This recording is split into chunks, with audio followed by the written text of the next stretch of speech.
Hello, everyone. I am so sorry to be late. I am obviously and clearly running on Libertarian Standard Time today. You know, it's funny the way life works out sometimes. It really is, because sometimes you have the opportunity to treat someone else with the grace in which you wish they had treated you. And so I was, well, first of all, I was just late. Things happen. I was just late. But I also had the opportunity to have a little chat with someone. And I had the opportunity in that chat, without giving too much away, to offer them the grace that I damn well wish they had offered me and my loved ones.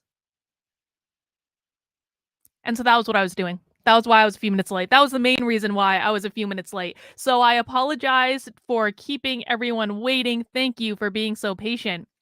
We've got a big topic today, don't we? We have last night. When did I release it? Probably around 11 or so. Late last night, I released the first batch of the files, the Gays Against Groomers files, should I call them. Now I want to be and what we're going to do on today is we're going to go over the show. We're going to go over the receipts, the evidence, as it were. Now I want to be really clear as we do this. I don't actually, regardless of what the leadership of Gays Against Groomers has been tweeting copiously, I don't actually want to bring down Gays Against Groomers. Believe it or not. Because the thing of it is when you actually care about ending grooming, you would want as many people fighting grooming as you can possibly get.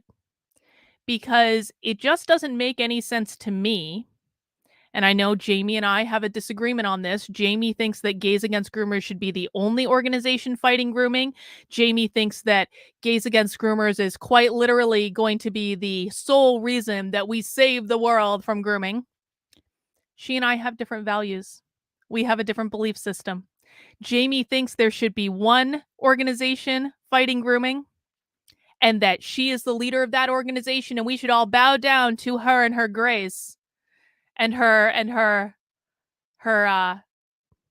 commitment to being the sole person that is going to rid the world of grooming. I happen to just have a different perspective. I think that as many people and as many organizations that we can possibly get fighting back against grooming, the better. Because to be quite frank, there is a lot of stuff to do, and there are not enough people doing it. And the reason that we are in this mess in the first place is that not enough people stood up and did what was right 40 years ago. Naruto says, Crowder says nonprofits have too much influence on the right. I agree with him. It kind of sounds, doesn't that sound, hang on, not to, make it all about me, but it is my show. Doesn't that sound kind of like what I said here? Doesn't that kind of sound like what I said? Oh, you guys can't even see it. Hang on. Wrong screen. StreamYard has changed their interface, so it makes it more difficult for me to change screens. There we go. Doesn't that kind of sound like what I said in this article when I said that James O'Keefe got forced out of Project Veritas because of the nonprofit status that required him to have a board, and that basically made him turn over control of the company that he built to other people? Now, nonprofit status is great in terms of being able to fundraise tax-deductible donations that people are more inclined to give when they're tax-deductible, things like that. But I'm pretty sure I said that. Sometimes these people listen to me, sometimes they don't. But I'm glad Crowder's saying that, because I do actually agree with him. So we're going to have a chat today. Let me, that's not what I wanted to do. There we go. So Jaimee and I have two different perspectives. Jaimee thinks that she should be the only organization fighting grooming in the world. I think that there should be as many people as possible fighting grooming in the world, because I think that two organizations fighting grooming is actually better than one. And I think that 3, 4, 5, 6, 7, 8, 9, 10, 11, 12, 150 organizations fighting grooming is even better than one or two. I think as many people as we can have pushing back on the indoctrination that's going on around children is grooming. Do I think a 35-year-old with a 21-year-old is grooming? No, I don't. Not at all. Not in any way. No, adults can't be groomed. I'm sorry. Um, so I don't actually want to bring down gays against groomers. That's not my intent. I'm an organizational psychologist. I want organizations to be successful, and I want people within those organizations to be successful. But the reality is that when you have leaders that are neglecting their teams, when you have leaders that are ignoring the needs of their teams, when you have leaders that seem to prioritize their social media presence and their clout more than they prioritize the stated goal of the organization, I look at an organization like that and I say, I don't think you are really serious about what you're doing, and I don't think you have any chance of being successful. And if you're an organization that is asking for money and support from a community that already doesn't have that much money and support to go around to all of the people who are doing good work, and you're burning out activists and you're not treating them well, I think that it is important to call those things out. And we're going to talk about that in this stream.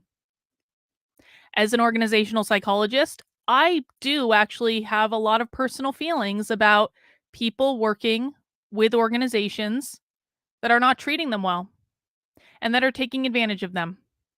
And I think it's important to call those things out. Now, the best case scenario for me personally, and Jaimee and Sasha can say whatever they like about this, and they can put words in my mouth and twist things out of context.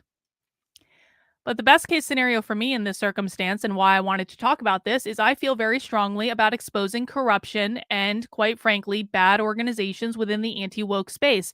And I think that if Jaimee were truly the most professional CEO in the history of CEOs, what she might do is take this as a free public consulting project, because I've had organizations pay me an awful lot of money to come in and deliver the type of report that I've delivered here for Gays Against Groomers. And what they do with that information is they take it and they make improvements in the organization. All right. People are telling me I need to get the chat rules up today. All right, we can do the chat rules real quick. Hang on, let me get the image up. Let me find the image. There it is. We'll do the chat rules in a minute. So I really actually do hope that Jaimee turns off Twitter. Turning off Twitter would be an excellent first step because Jaimee's been tweeting a lot. I personally think it's a little unhealthy, the amount that Jaimee is tweeting right now. But you know what? I've had moments where I've tweeted a lot too, so perhaps I'm not one to judge, but I personally just think I think it would serve her well in her capacity as an extremely professional CEO and founder of a nonprofit organization to turn off Twitter for a minute and to perhaps do some deep breathing, perhaps some meditation. There are some great meditations I can recommend for you, Jaimee. She needs to relax. She needs to get her body out of the fight or flight status that it is obviously and clearly in. She needs to maybe take a little vacation, go to the beach, go, touch grass, for lack of a better word, or sand. I guess if we're going to the beach, we're touching sand. And she needs to calm the fuck down, because what I wrote about in this article was they were all solvable problems. Every single thing in this is a solvable problem if you take in the feedback and you say, you know what, I'm not a perfect person. This seems to be the first organization that Jaimee has ever run. Could be wrong about that, but I don't think that she has executive experience prior to this. She seemed to be a designer. And so sometimes running your first organization just takes a little bit of getting used to, and mistakes have been made. And the very best thing that Jaimee could do with this information is to take it in, consider it, ask herself, what did I do to find myself in a position where 7 different whistleblowers in my organization ran to an organizational psychologist who likes to run her mouth on YouTube to deliver her a metric F ton of screenshots that showed her the inner workings of an organization. How did I contribute to this little fiasco? And what do I need to do differently to make sure that I'm keeping my entirely volunteer team, because no one's getting paid at Gays Against Groomers. No one is making money. So Jaimee has an extra challenge in that she has a team of people who are donating their time and energy to her, that are working really hard, by the way. We're talking like many hours a week they're putting into this. They're not receiving compensation. They're not receiving reimbursement on the merchandise they're buying, the t-shirts. They're not receiving any sort of bonuses except for apparently the other day. That was like the first time, according to them. And like, so Jaimee has an extra challenge of keeping an all volunteer organization happy and willing to donate their time and their energy to her.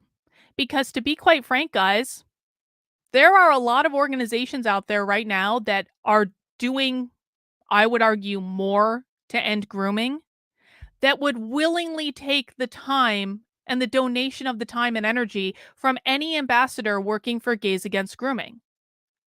And that's the truth. Gays Against Grooming is not the only organization out there doing this stuff. There are a lot of organizations doing it. And so if Jaimee's volunteers want to donate their time and energy to something, they actually have a lot of different options available to them.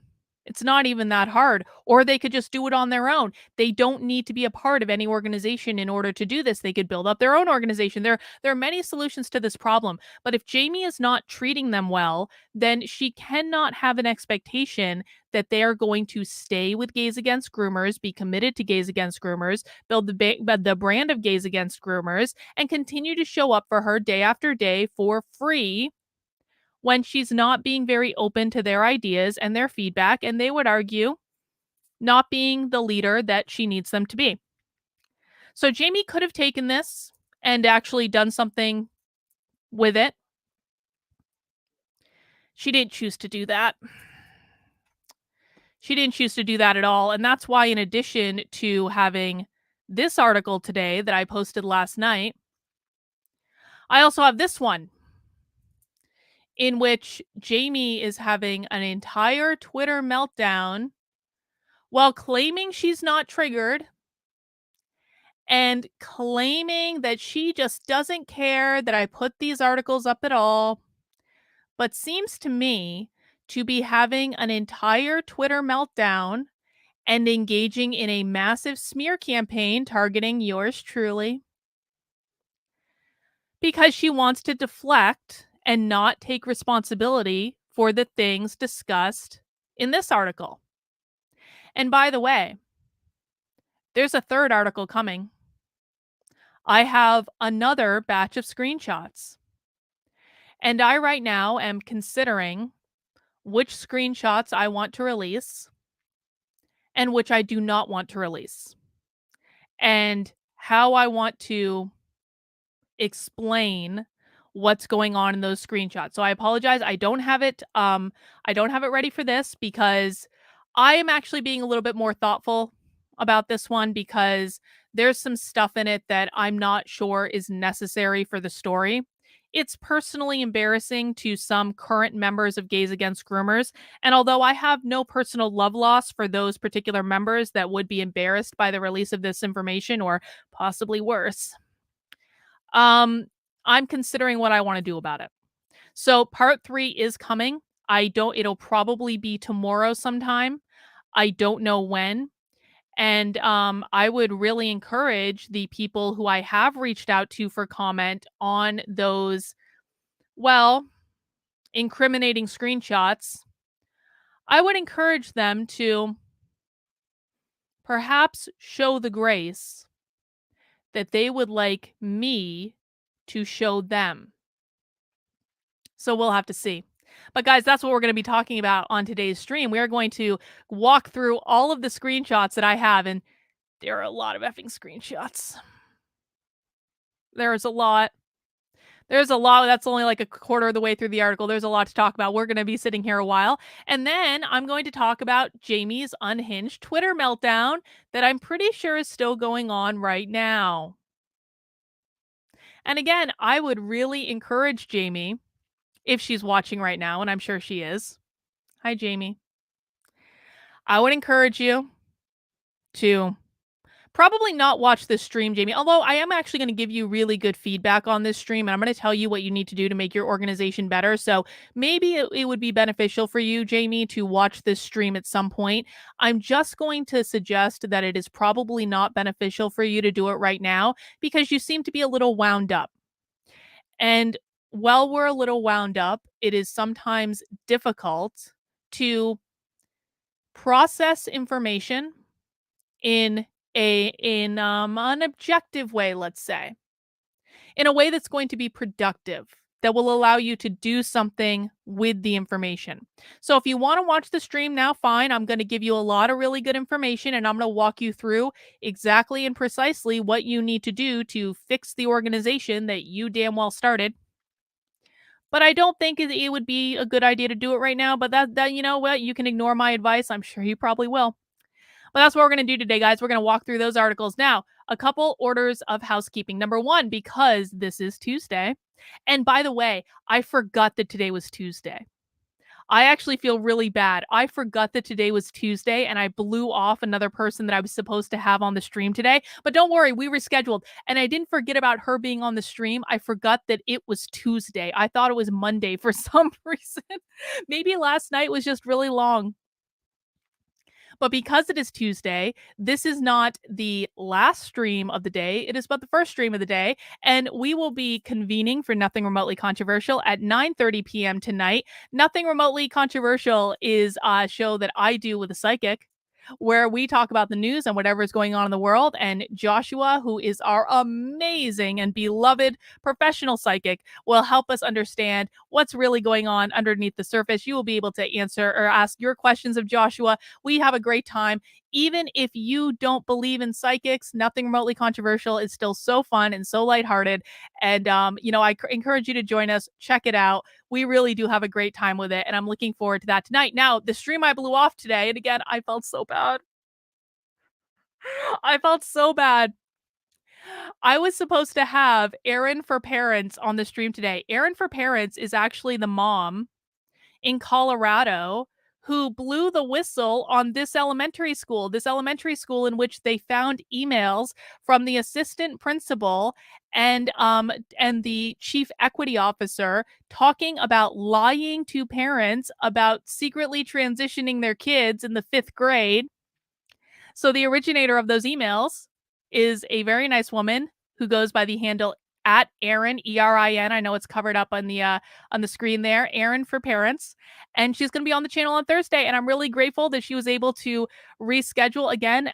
I didn't forget that Erin was coming on. I just forgot it was Tuesday. This happens to me every once in a while. And it usually happens in like the winter months. There was one year where I completely forgot my mother's birthday. And my father called me and he ripped me a new one. It's like, how dare you forget your mother's birthday? I didn't actually forget my mother's birthday. I forgot it was the month of February. I thought we were still in January for some reason. And so I sometimes do this during the winter months. I don't exactly know why. Time escapes me. And so I do apologize to Erin. I'm really looking forward to having her on the channel on Thursday, and we're going to have a great chat then. Guys, please mount that like button for me if you would be so kind. I stream every day, Monday, Tuesday, Wednesday, Thursday, Friday at 5 p.m. And then on Saturdays, we go live for Socialism Saturday at 6 p.m. and we have a great time with that. Now, I just want to remind everyone that my Substack is my home base for content. So, pretty much everything I'm doing right now is getting published on my Substack first, and then we talk about it on the stream, and we elaborate on it. And so if you want the news the minute that it comes out, make sure you're signed up for my Substack. It is completely free to subscribe. There we go. You can subscribe at karlyn.substack.com. And if you want to support the work I'm doing and keep me in business, because I am 100% funded by you, please sign up for a subscription of $5 a month, $50 a year. That helps make all this work, and I really do appreciate it. I have a goal of getting 75 new subscriptions by the end of the month, and we're getting a little bit behind, guys. I have to say, we're about 40% of the way there right now, so we're not like totally off track, but it's going to be a little crunch time during the end of the month. The back half of the month, I got to pick up some. I got to do some non-gays against groomers stuff, I think, to pique people's interest, but that's all right, because I actually prefer to cover up other stuff anyway. But I do think that this is important for right this second. We'll be moving on to some new content tomorrow. It's okay. But if you guys can support my work for $5 a month, $50 a year, that would be awesome. There are other ways to support my work too. You can head over to activelyunwoke.com/support. You can sign up for a monthly membership in my locals community, which is awesome. My locals is the best community on the internet. They keep me sane. We are going to start doing a lot more mindfulness stuff in my locals community by special request. It's something I wanted to do anyway. So that's going to be pretty great. You can come and join us there, kb.locals.com. You can sign up as a supporter in my Patreon community. There are a whole bunch of perks you can take advantage of if you want to do that. And you can also sign up to as a subscriber on my other Substack, or you can make a one-time gift. Whatever's clever, whatever works for you. You can even join this here YouTube channel. So whatever is easiest for you. I also want to make an announcement that the next workshop in my Unwoke Your Work series is going to be coming up on Thursday. I cannot believe we are there already.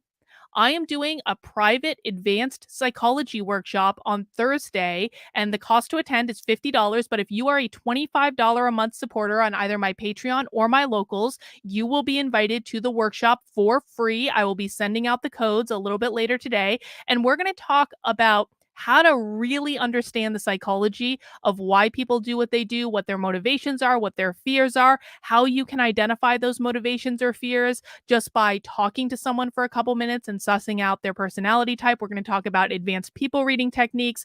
I'm really excited about it. This is one of my favorite programs that I do. And especially for those of you who took my interpersonal politics, mastering your psychological style workshop last month, this is going to be a great next level for you, because we're going to be able to get into a lot more nuanced information about the psychology of how people show up in the world and how you need to communicate with them to influence them, get what you want, that sort of thing. That's going to be coming up on Thursday at 8 p.m. And I'm really looking forward to that. And for everyone who is a $25 a month supporter or more in either my Patreon or my locals, I'm going to be reaching out later today with your codes to be able to register so that you can get in for free. So that's another thing coming up that you guys can take advantage of. All right, guys, let's dig into it, shall we? Mount that like button for me if you would be so kind. Now, I did see a question earlier that I want to address. And I'm basically, guys, just so you know, I'm taking my time today. I don't feel the need to rush. I don't feel the need to, hurry through. So we're just going to take our time and sit back, and I'm going to answer questions, and we're going to do this in a way that is nuanced, and I'm going to try to give you the best information that I can. All right. Gordy. The question is the whole organization bad or just some of the leaders? Should I support the organization? Well, I can't tell you, Gordy, who you should and should not support. Oh, we need to do the chat rules too. I can't tell you who you should and should not support, okay? So I'm not going to make that decision for you.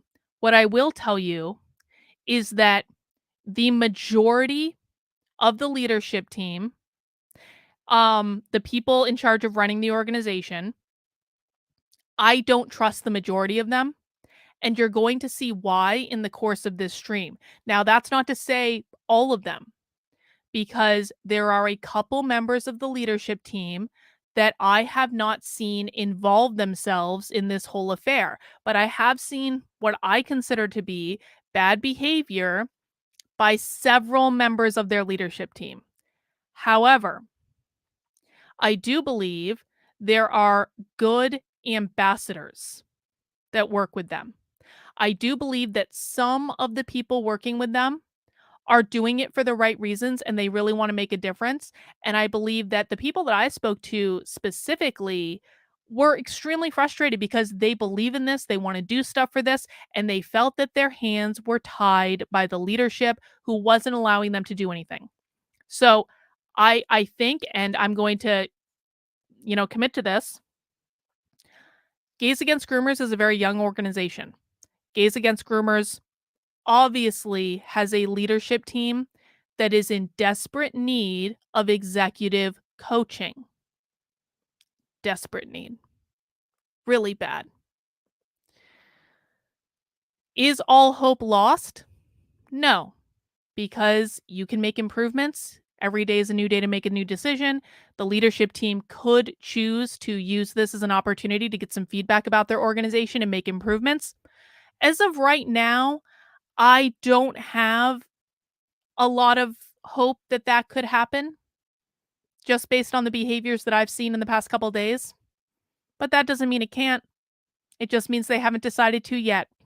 So I would maybe hold back for a minute. And again, you have to be the decider of what you want to do. But I would not give up hope. And I would, based on what you see here today, maybe send them some feedback to say, I want to support your organization. I believe in your mission. But I think that you need to work on X, Y, B, and Z. And if you work on X, Y, B, and Z, I would be happy to support you. That would probably be the move that I would take. Because again, guys, regardless of the tweets of the leadership of Gays Against Groomers, it is not my intent to take down an organization. Because I don't happen to think that that is very productive or helpful in terms of the larger picture. Let me see. Do I have any more questions? All right. Let's get started, guys. Let me make this nice and big so you can see it.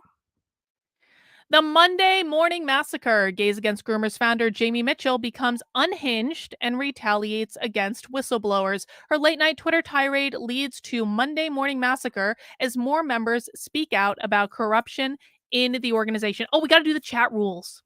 I'm sorry. We have a lot of new people, I'm assuming, in the chat today or watching, possibly people who aren't subscribed to the channel, so this won't even be an issue. Hi, hate watchers. I have 2 rules in my chat. Number 1, don't be a dick. Do not insult me. Do not insult other people in the chat. That's pretty much it. I don't particularly care if you insult the people that we're talking about, but let's just all keep in mind that they are probably watching right now. And, you have to be your own best judge of how you focus your energy, I suppose. Number 2, no whining.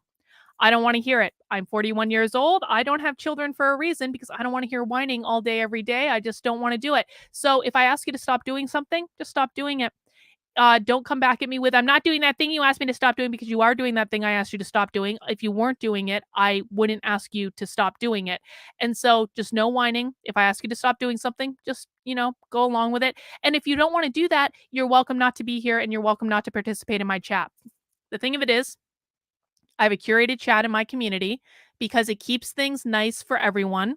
It allows people to participate who can't participate in other chats on YouTube, like in Tim Pool's chat or Nick Arcada's chat, because they're going to get attacked all the time. And I just want to keep it nice and chill. There's no reason to be outraged. There's too much outrage in the world. And so those are our rules of the chat. All right, let's go back to our article. But settle down. God. Let me see. I do actually have sound in this article that I want to play. So let me make sure I pull it up like that. Okay. And by the way, guys, if some of you saw my extra late night stream the other day about Gays Against Groomers, some of this might be repeat information, but many of you may be new. On the evening of Saturday, October 20th, 1973, Richard Nixon ordered his Attorney General, Elliot Richardson, to fire the Watergate Special Prosecutor, Archibald Cox. Richardson refused and resigned immediately. Nixon then ordered the Deputy Attorney General to do it. He also refused, and resigned immediately. Finally, Nixon got Solicitor General Robert Bork to do it. This was called the Saturday Night Massacre, and it directly led to Nixon's impeachment and ultimate resignation. Almost 50 years later, there was another massacre, this one occurring in the wee hours of March 13th, 2023, when Jaimee Michell, the founder of Gays Against Groomers, went on a late-night Twitter tirade culminating in the firing of a volunteer who was blowing the whistle on corruption within the leadership of the organization. I'm going to call this the Monday Morning Massacre. But there's a lot of backstory you need to understand before we get to that part of the story. So, guys, just so we're clear, it is not normal for a professional nonprofit organization or founder to fire volunteers at 1 a.m. on a Monday morning and announce the firing on Twitter at 3 a.m. and to do all that in retaliation for those whistleblowers sharing information about shady shit going on in the organization. It's just not normal. It doesn't happen in professional nonprofit organizations, all right? 9 months ago, Gays Against Groomers, which, yes, has the unfortunate acronym of GAG, launched less than a year ago with the promise and hope of members of the LGBT community fighting back against radical gender ideology and activism. Founder Jaimee Michell appeared several times on Tucker Carlson, and high-profile bans from Twitter, PayPal, Venmo, Google, among others, elevated the organization's reputation in the conservative space. Sadly, it seems it was all a branding exercise. In recent weeks, the organization seems on the verge of total collapse, with members who are all volunteers rather than paid employees or activists. And I want everyone to keep this in mind. Every single person who works for Gays Against Groomers or is a member of Gays Against Groomers is a volunteer. They're donating their time. They're donating their energy. They're not being paid or compensated for it at all. So when this all culminated with members who are volunteers rebelling against the organization's leadership for their lack of accountability. That's all led to public infighting, dramatic Twitter posts, threats of hacking departing members, and a new organization forming of ex-GAG members who feel there's a better way to make an impact and fight grooming. And by the way, guys, the ex-members who are forming this new organization, which is called Protectors of Innocence, do not feel that they are a rival organization to Gays Against Groomers, okay? It's very important to them that people know this. They do not feel that they are a rival organization to Gays Against Groomers. First of all, their scope is going to be a lot broader than Gays Against Groomers. Also, because I think partially of their experience with Gays Against Groomers, they are taking a fundamentally different tact when it comes to executing it. So these people have completely different values than Jaimee and Sasha have. So they're going to fundamentally be approaching problems that are impacting children in a very different way than Jaimee and Sasha have approached them with their organization. Okay, so they're not rivals. They're doing different things. They consider the new organization, again, it's Protectors of Innocence, feel that they are a middle ground. They are not appealing to either political side. They're not going to be a hard right organization. I don't think they're going to be a hard left organization either. They literally see themselves in the middle, and they want to lead from a place of love and caring and understanding. And I quite frankly think that what I've heard of what they're thinking about sounds really good and really necessary and really needed in today's environment. So I really do wish these people the best. When you look under the covers of the beautiful logos and the conservative media appearances, you'll find that Gays Against Groomers is an organization that is completely in shambles. And Michell seems more focused on appearing on Fox News and podcasts than she does on supporting members of the organization that she founded. 9 months after its launch, the combination of a lack of leadership, a questionable firing, a hard right turn that seems to eliminate adult trans people from the organization, and a lot of public infighting has led to an exodus of members from the organization. A group of former GAG members is launching a different organization they believe will be more focused on the original goals of GAG, and I probably should have added their new goals as well. And Michell is scrambling to suss out who among her remaining members are planning to stay and who will be departing, and even potentially bribing members with cash payments to keep them from talking. That's a lot to break down. And yes, there's receipts for everything. Why is this important? As an organizational psychologist by training, I care deeply about what people experience on the teams they're working with. And when those experiences are bad, I have a long track record of calling out organizations in the so called anti woke space that I do not believe benefit the overall movement.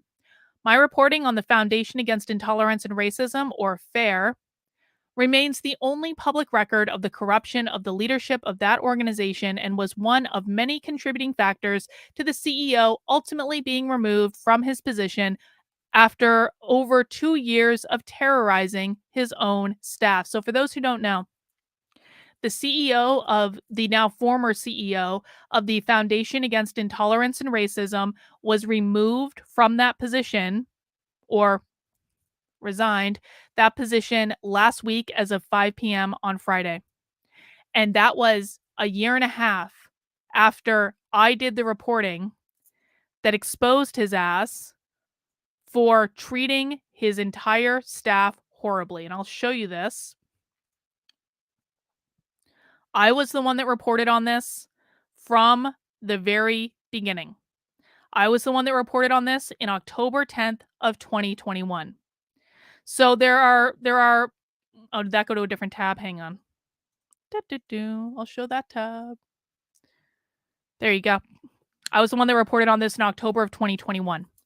So reporting on this type of thing is actually not a new thing for me. And no matter how much Jaimee and Sasha want to make fun of me calling myself a journalist, the reality is I've been doing this for a really long time.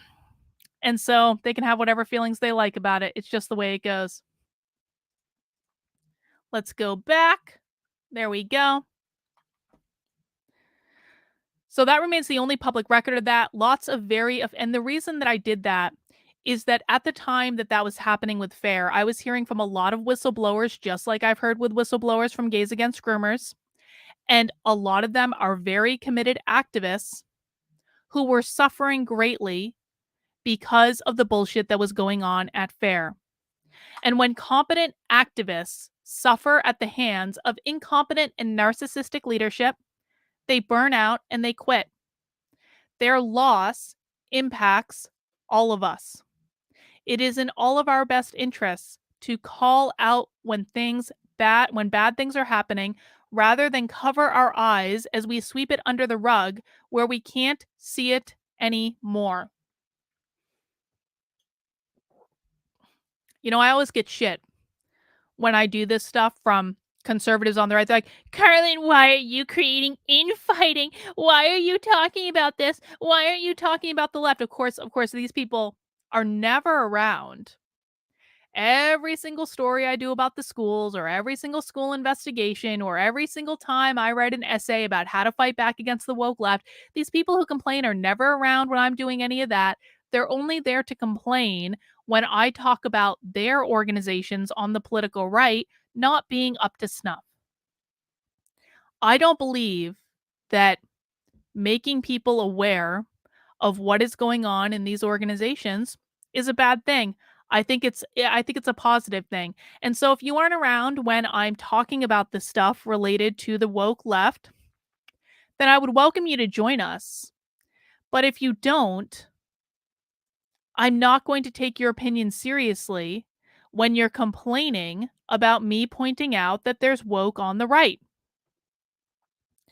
The hope is always that organizations will take it as a wake-up call to improve. If they do, wonderful. If they don't say I didn't warn you to stop donating your money to a lost cause.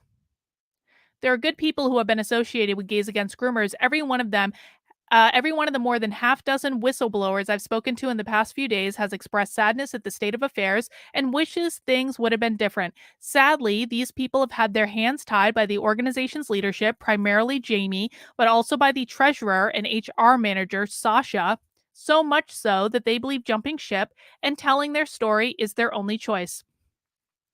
We talk about these things because if we're unwilling to acknowledge the problem, it can never be fixed. So let's dig into Gays Against Groomers. Members believe the founder is a narcissist. Every single whistleblower I've spoken to believes that Jaimee Michell is a narcissist that is only pursuing Gays Against Groomers to build a following and gain social media attention. A whistleblower told me the following: "It's all about Jaimee. This is not about the work. It's not about helping parents or teachers in the cities individually. This is all about Jaimee. She's follower drunk, she's completely delusional, and probably the most incompetent leader I have ever seen. The inconsistency is astounding, and the gaslighting and bullshit that all comes with narcissism, we know how it goes. Jaimee and Sasha are horrible to work with. They're so bad. It is the most ass backwards, confusing, difficult, hoop jumping, dog walking bullshit I've ever been through. Jaimee is. I'm starting to question whether or not she's mentally healthy at this point. And by the way, I heard that from more than one person. I don't see anyone running an organization who thinks they can make such counterproductive mandates and then turn around and wash their hands of it the way she does. It's really weird. It's like, you know how narcissists have really bad short term memory? That's Jaimee. Now, you guys know that I'm really reticent to call someone a narcissist because I think the term narcissist is thrown around way too often, just like I think the term groomer is thrown around way too often. And the term groomer is thrown around so much that it no longer has any meaning. All right. And I think the same is true for narcissist. So I'm actually really reticent to call someone a narcissist unless I'm pretty sure that it's true. So let's look at some characteristics of narcissism. According to the greatest narcissist in the history of narcissists, the world renowned narcissism expert, and he also happens to be a narcissistic psychopath himself, H.G. Tudor, there are several characteristics that you can expect to see from a person with narcissistic personality disorder, including the following: a desire to exert absolute control over everything, along with a strong reaction anytime they are taken out of control, either acting out in anger or going cold with the silent treatment. A propensity to engage in smear campaigns against people who wound them or damage their facade. Emotional and psychological manipulation of people around them as a way of attaining control and getting the narcissist the positive result they feel they are entitled to. Avoidance of accountability for their actions at all costs. They cannot admit that they are anything less than perfect, and a lack of total human empathy. The ends justify the means. As we make our way through this article, be on the lookout for one and or all of these attributes in Jaimee's behaviors and judge for yourself whether you think the accusations of narcissism are true. Communication among gays, and so guys, I want to be very clear. I want Jaimee's behaviors to speak for itself. Some of you might come to the conclusion that you agree with the whistleblowers of Gays Against Groomers that she is a narcissist. Some of you might come to the conclusion that she's not. I want the receipts to speak for itself, and everyone is allowed to have their own opinion.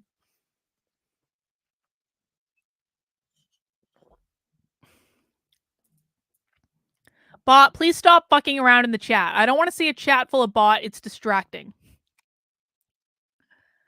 Communication among members of Gays Against Groomers predominantly occurs over Telegram groups. Leaked messages from former members give us a lot of insight into the inner workings. In the screenshots you'll see in this piece, I'm blocking out the names to protect the identity of people who the majority of whistleblowers felt were trying to make the organization better.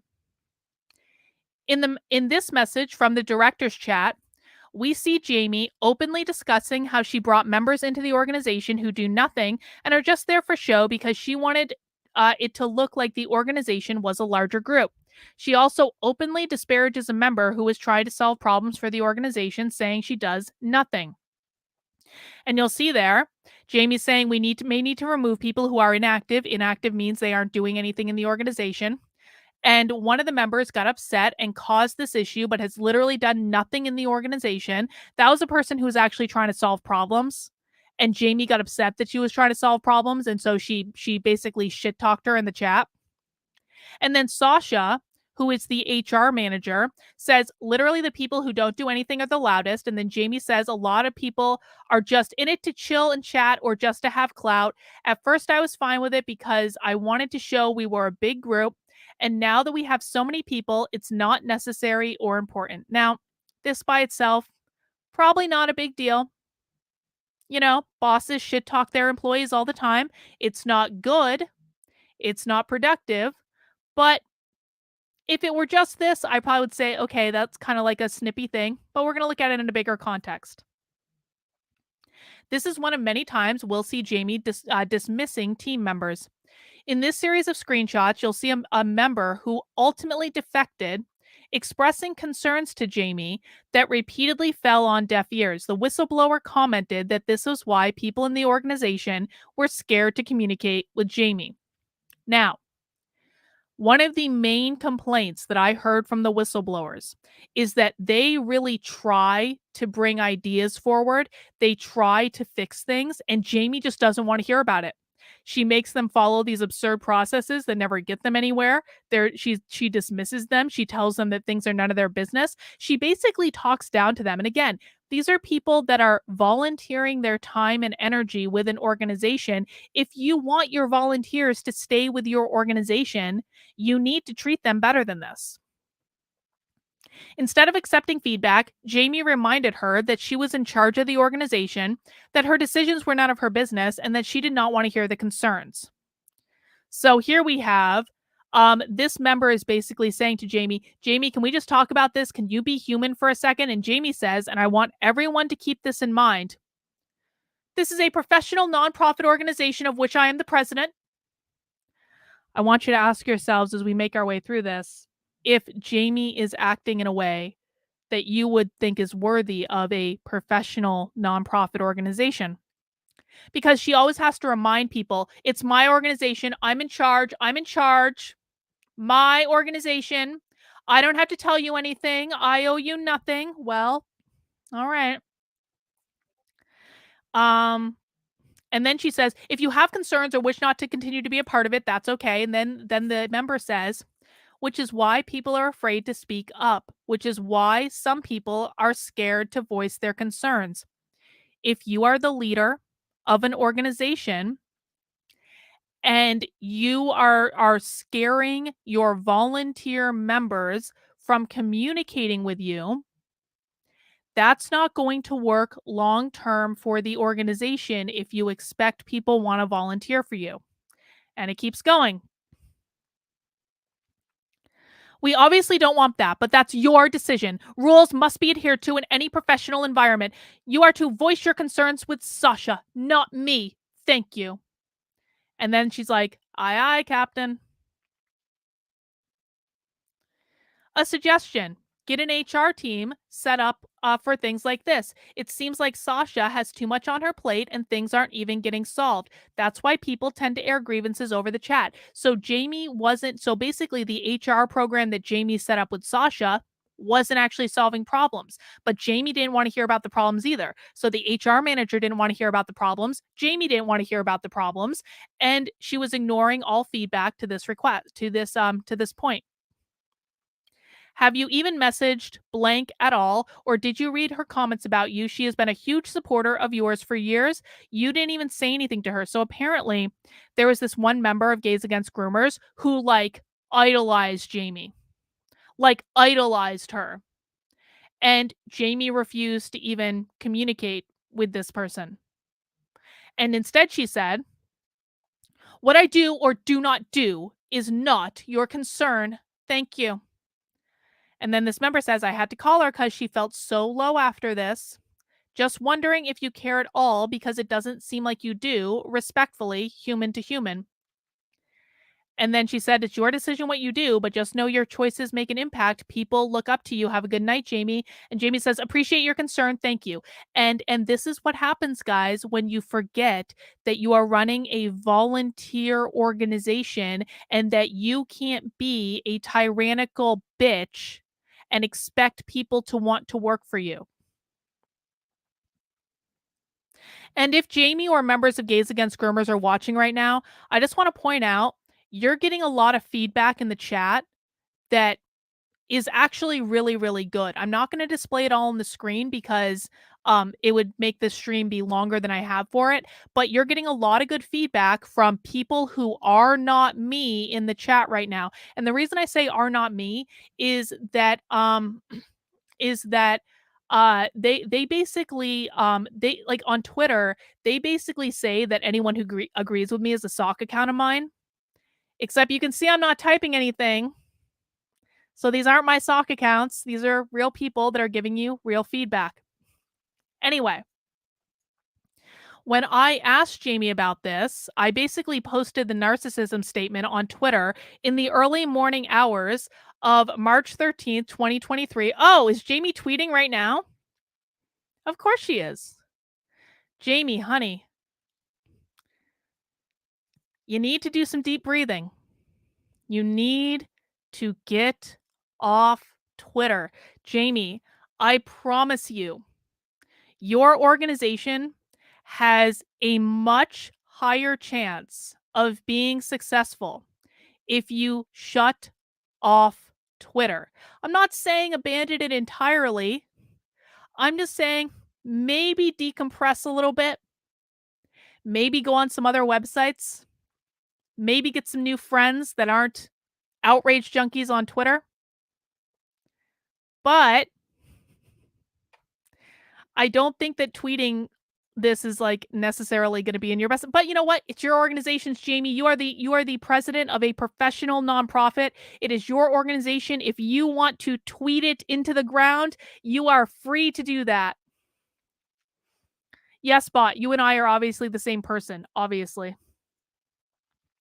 So when Jaimee was asked about her comments that she was a narcissist, she said, laughy emoji, laughy emoji, laughy emoji, oh no. Because she's a serious founder, don't you know?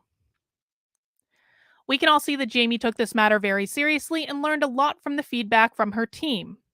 Sasha also had this to say. What else you got, girl? We're waiting for the big takedown. Go off, queen. Clappy, clappy. Well, as I've said, it's not actually my intention to take down anyone, but they think it is. And then she said, laughy face, laughy face, laughy face, laughy face. And then I said, when asked for comment about the feedback from Gays Against Groomers members, Treasurer Sasha replied, laughy face, laughy face, laughy face, laughy face, which led to a lot of credibility to the professionalism of which they treat their team. And then Sasha said, might want to spell my name correctly. Hope you have an editor. Well, I do have typos. I do. Oh, she's tweeting out sections of the article. Jaimee, thank you for promoting my work. I do appreciate it. Thank you so much. But I didn't care that enough to spell check her name in that particular moment. It speaks volumes to me that Sasha, the HR manager, the person who is quite literally tasked with maintaining organizational well-being, that is her job as the HR manager. She seems much more focused on a typo in her own name than she does on the well-being of Gays Against Groomers team members under her leadership.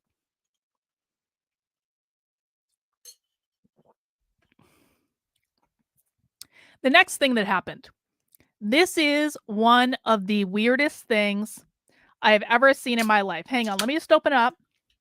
I'm not drinking alcohol. I'm drinking a cherry bubbly. Cherry bubbly might be my favorite. I like raspberry bubbly. The blackberry one's okay. I think I've had the blackberry one too much. The strawberry one's really good, but cherry might be my favorite. So this is one of the weirdest things I've ever seen in my life.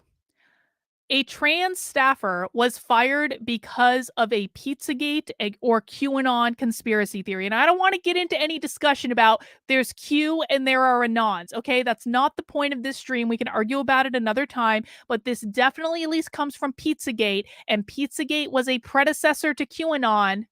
And either way, they're crazy right-wing conspiracy theories.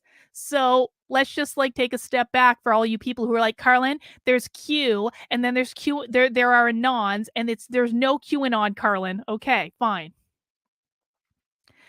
QAnon is the horde. That's funny.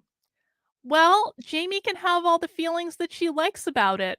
I mean, I didn't call her a narcissist. Her former members called her a narcissist. So, you know.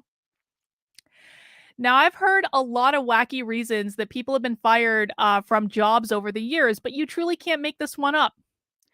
Biltmore, let me just bring up the website so people can see this is not like a nefarious thing.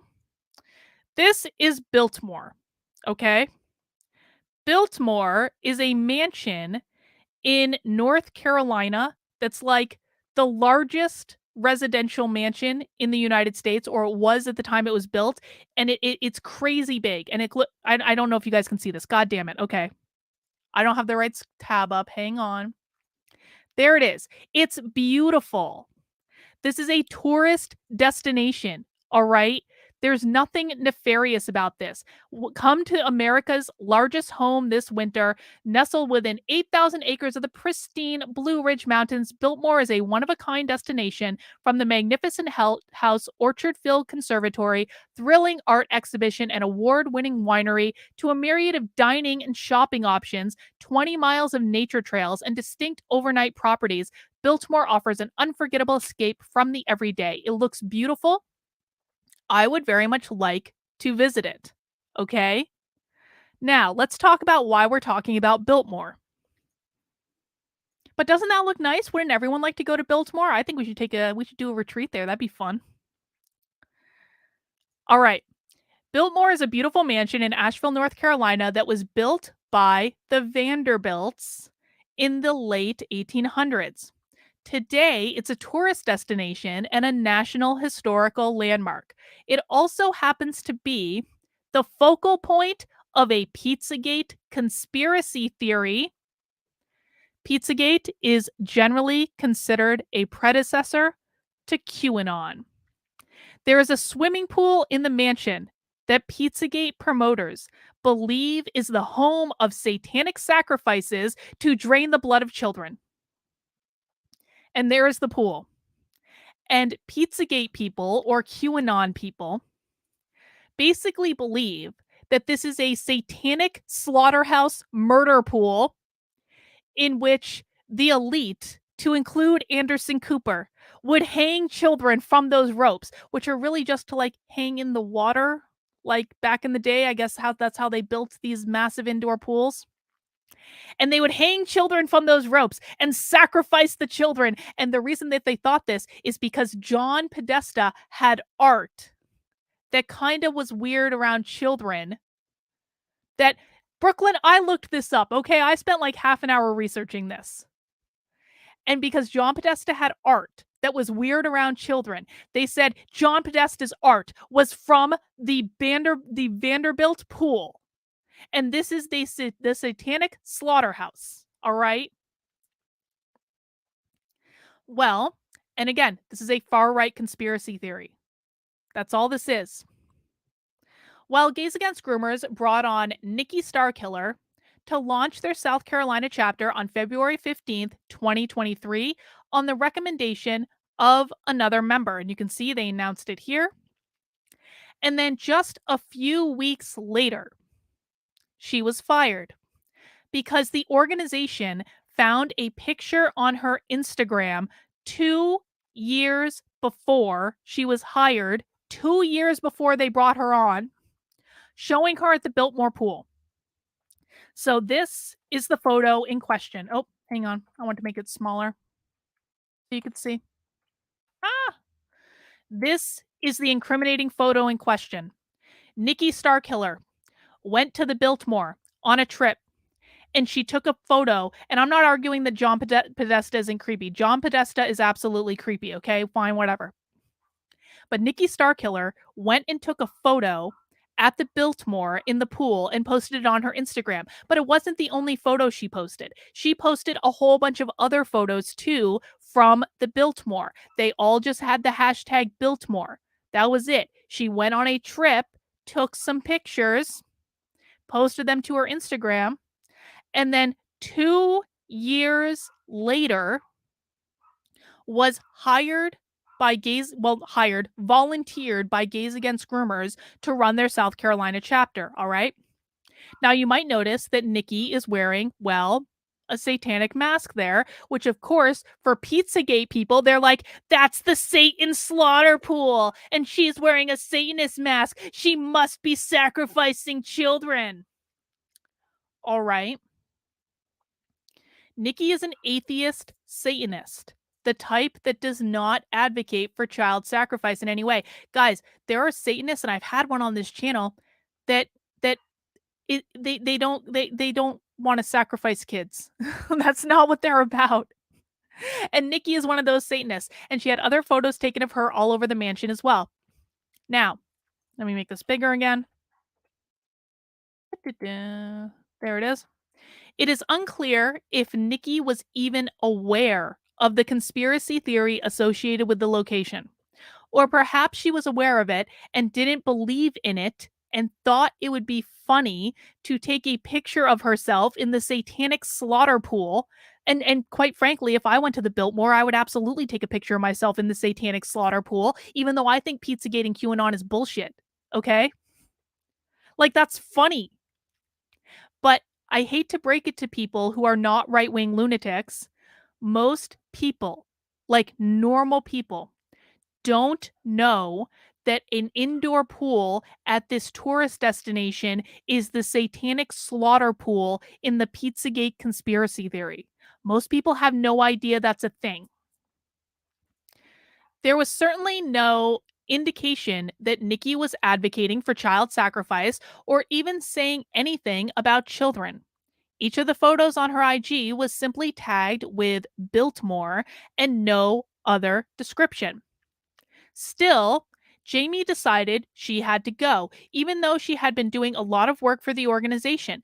Jaimee also didn't like the optics of a trans woman as a chapter lead, given the controversy around trans women in women's sports. Though what sports Nikki was playing for Gays Against Groomers remains unseen. And you see this message from Jaimee.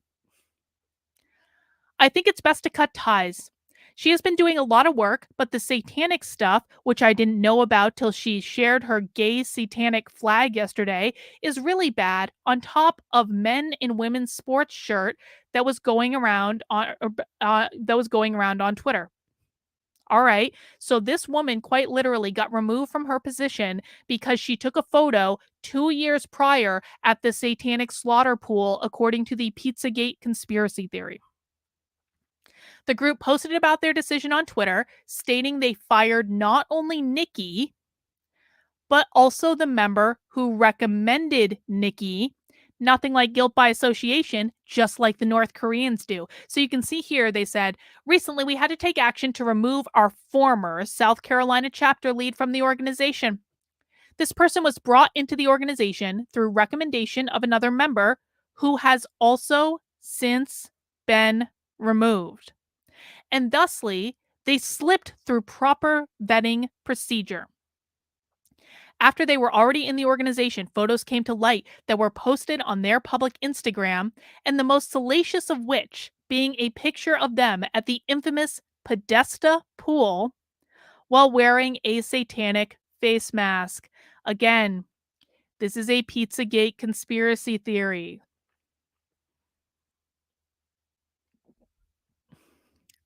Etc., etc., etc. The firing did not sit well with some members of the organization who told Jaimee as much. Jaimee rebuffed their criticism and didn't want to hear it. So you can see here, and I'm not going to read every single screenshot because you guys are welcome to go to the article and read them yourselves. You can even go to the article right now and follow along. There's just a lot of screenshots, and I don't think I'd be able to get through the whole thing if I read all of them. So I'm putting the link in the article. If you guys want to read all the screenshots, you can. But basically, this firing really pissed off a lot of people because they were like, this is stupid. It was a photo from 2 years ago at a tourist destination. This is dumb. And you can basically see like them trying to say to Jaimee here that this person says, I'm a pagan and I felt the situation was an attack on Nikki. And then Jaimee's like, that's how you felt, not the reality of the situation. But according to Jaimee, she did fire Nikki because of the satanic mask and the John Podesta murder pool. Let's see, da da da. And basically they're just talking. The issue with Nikki was solely the pool. The mask was the icing on top at the pool. If there are people within the organization that cannot understand why a child protection organization cannot have a leader like that, I'm not sure what to say. Well, I have some questions about that, but we're going to go to Sasha as well, because again, Sasha is their HR manager. Another member brought the topic up to Sasha, who acts as the organization's HR person, in addition to being its treasurer. The member wanted to have a meeting to understand why Nikki was fired. So this is basically a member begging Sasha to have a meeting to discuss this issue, because it wasn't just about the satanic murder pool. It was also about OnlyFans. So there was a rumor spreading within the organization that members were not allowed to have an OnlyFans. All right. And apparently several of them do. I'm not going to reveal who has them, but there was concerns about, are members allowed to have OnlyFans? Because like, if I'm going to get fired for having an OnlyFans, I damn well want to know about that. So this person was basically begging Sasha to have a meeting, and Sasha basically like rebuffed them, just regarding Nikki and your concern with me and clothing and OnlyFans. If it's not an issue, there's other things. And then yes, go ahead and set up a meeting. And it was just basically like rebuffed. And then this is Sasha going to this person. I've spoke to multiple times that your OnlyFans is not an issue in the org, nor is it to anyone else. But there was still a lot of confusion about the OnlyFans because the organization was going back and forth. There wasn't clear communication, etc., etc. She says Nikki was not dismissed for any other reason than her pick at a pedo pool. Again, it's not a pedo pool. It is a pool at a major tourist destination in North Carolina where the woman took several other pictures. The fact that they're saying that this is a pedo pool tells you how far right this organization is. And in this message, you're seeing a member again tell Sasha, the HR manager, that members are afraid to speak with them. Let's see. I am concerned because Nikki gave me her side of what happened, and it completely conflicts with what leadership has been telling us. I think we all just want clarity. I know I only care about transparency. And then Sasha says, we have clarified multiple times. She was removed because of a picture of her at a pedo pool circulated online. That's it. We have said that so many times. And then this person responds, I think there are others who are afraid to speak out. I think they want to be in on the meeting too. I think we need to handle this with compassion and carefully and not start booting people out at the rapid for having concerns. The member texting Sasha should have probably been the HR manager, if we're honest about it. In this message from Jaimee to another member, Jaimee notes that members do not deserve any explanation about why people are being removed from the organization. And so here she says, the Nikki situation did not need to be transparent. Well, that's your prerogative, but if you are going to hide information from your volunteer members, then those members are going to make up stories about what's happening. And you may or may not like that the stories they're making up. So if you're saying you are not entitled to information, you're allowed to make that decision, Jaimee. But the end result of that is going to be the people working with you are going to invent an explanation because that's how our brains work. It's just the way it goes. When asked about this incident on Twitter during the Monday morning massacre on March 13th, 2023, Jaimee had the following to say.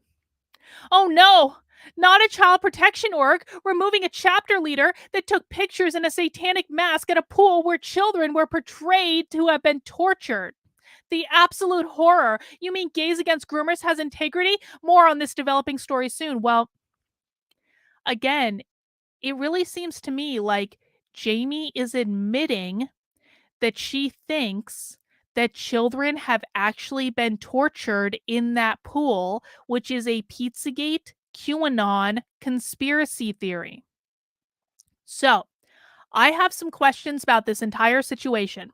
Here are my questions. Let me know if you have any in the chat. And Jaimee, if you're watching, which I'm sure you are, and you want to tweet your answers to these questions, I will be more than happy to add your full form answers. You can write as much as you want.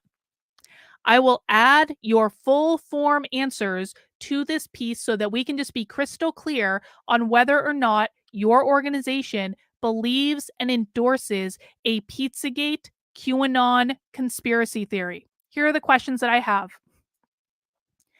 If Gays Against Groomers is genuinely a nonpartisan organization, although they're endorsing political candidates right now, so I'm not sure how they're a nonpartisan organization, but let's just play pretend for a second. If Gays Against Groomers is generally a nonpartisan organization, why is it pandering to conspiracy theorists on the far right who are the only people pushing the Pizzagate conspiracy theory? How is serving the needs of the far right conspiracy theorists having integrity? If is Jaimee accusing Nikki of hurting children by taking her picture at Biltmore? Because I have heard tell, and I think I have video to back this up. I just haven't looked at it yet. But I have heard tell that members of Gays Against Groomers, because of that picture, were running around telling people that Nikki was a pedophile because of that picture. So I want to know, is Jaimee accusing Nikki of hurting children because she had her picture taken at the Pizzagate conspiracy theory pool at the Biltmore? Does Jaimee believe in the Pizzagate conspiracy theory? If she does, what message does she believe that sends to, the public? And if she doesn't believe in the Pizzagate conspiracy theory, then why did she fire someone over something she doesn't believe to be real? I think that's the biggest question I want the answer to. Is Jaimee Michell a Pizzagate QAnon conspiracy theorist? I mean, it's fine if she is, but let's just be honest about it. Does she believe in Pizzagate? And if she does believe that children were murdered in that pool, then I think that we all have the right to know that Jaimee is, well, influenced by people who believe in Pizzagate. And if she doesn't believe it and she thinks it's all bullshit, then why would she make staffing decisions based on it? It's fine to believe in crazy shit. I believe in crazy shit. I just don't, make that is a good question for Joshua, isn't it? Good call, Tinge. I just don't make staffing decisions based on the crazy shit that I believe. Brian says moral consistency would dictate they fire anyone who has gone to a club or bar or establishment that has ever hosted a child friendly drag show. I'm going to get to that one in a second, Brian. That was one of my questions as well. All right. Is it appropriate for Gays Against Groomers to make staffing decisions based on what literal conspiracy theorists think about a picture that a chapter lead took of themselves at a tourist destination 2 years before she was hired into a volunteer position?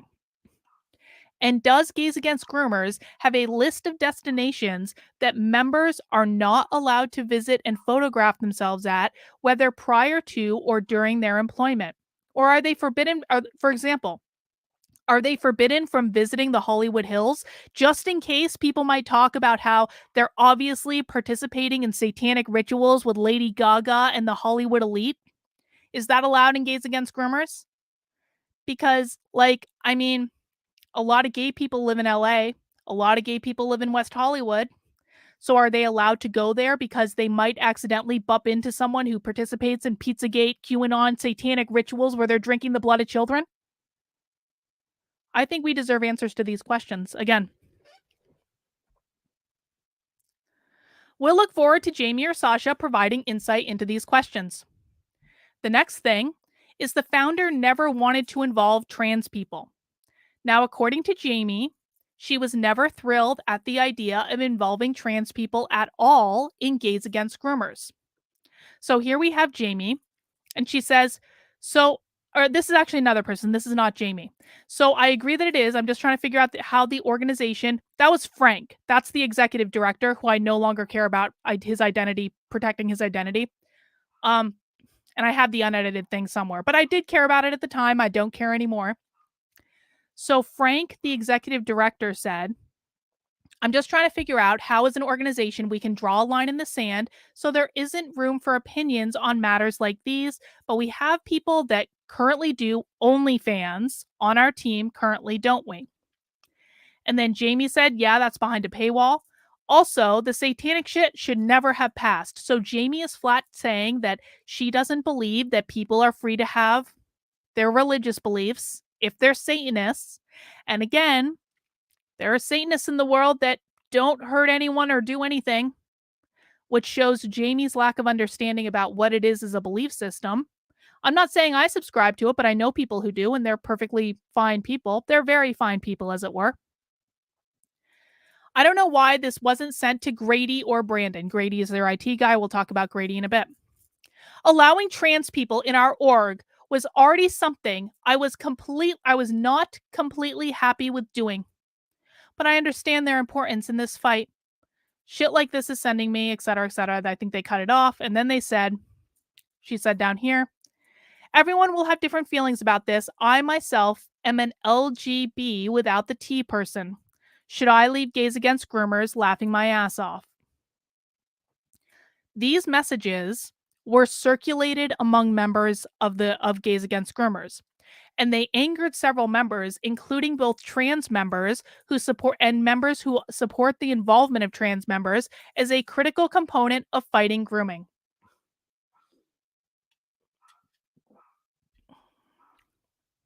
My dog is losing it. Can you guys hear my dog? It's because there's a snowstorm, like a really big snowstorm, and the plows are outside doing their thing. Anyway, a whistleblower who was a member of the executive leadership before voluntarily exiting the organization, and this is important. Jaimee has said that everyone I talked to was fired. No, that's not true. Everyone I talked to was not fired. In fact, I talked to some people that were still members. But this person that I talked to voluntarily left the organization, was not fired, wasn't in the executive leadership of the organization before they chose to leave.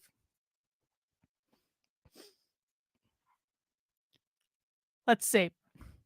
This person told me several members had strong objections to the organization's using language about transition surgery, calling it mutilation.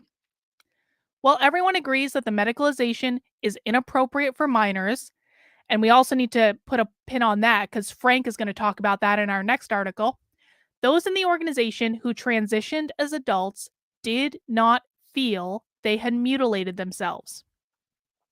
So how would surgery be mutilation for children, but not mutilation for adults? It didn't make sense. So this language thing was actually a really sticky point for a lot of trans people. They tried to have conversations with Jaimee about different language options, etc., and she just did not want to hear it at all. When the public infighting, which we'll discuss in a little bit, started on March 7th, Jaimee was quick to remind everyone she was an advocate for LGB without the T on Timcast IRL. One departing member told me that they felt this was a passive-aggressive jab at them, and it confirmed to them that they had done the right thing by leaving. So Jaimee basically said that on Timcast, and then she posted it on Twitter when there was public infighting going on in the organization, and it quite frankly pissed trans people and their allies, for lack of a better term, it pissed them off. Oh, someone just told that crazy woman that you and I are the same person, Sin? Of course they did. Guys, you're all me. I am magically teleporting myself into other people in the chat right now, according to these deranged psychopaths.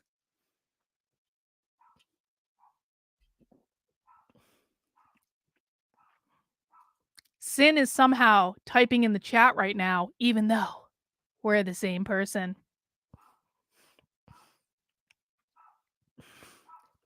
Jaimee has repeatedly stated that she believes Gays Against Groomers is the best and possibly our only hope for defeating grooming. Given that position, I have some more questions. Does Jaimee feel, and Jaimee, again, we know you're watching. If you want to tweet your answers to these questions, I am more than happy to add them to the article. Does Jaimee feel that trans people have a role in fighting grooming? If she does, then why wouldn't she want to include them in her organization? Is it possible for Gays Against Groomers to be the best organization fighting grooming without the involvement of adult trans people leading the charge? If Jaimee does not feel that trans people have a role in fighting grooming, then why not? Is she pandering to the interests of the Christian right who want to expel trans people from their ranks? Uh, isn't more people fight? Here's a big question I have, and this is going to be a theme. Isn't more people fighting grooming better than less people fighting grooming? I think so, but Jaimee appears to disagree.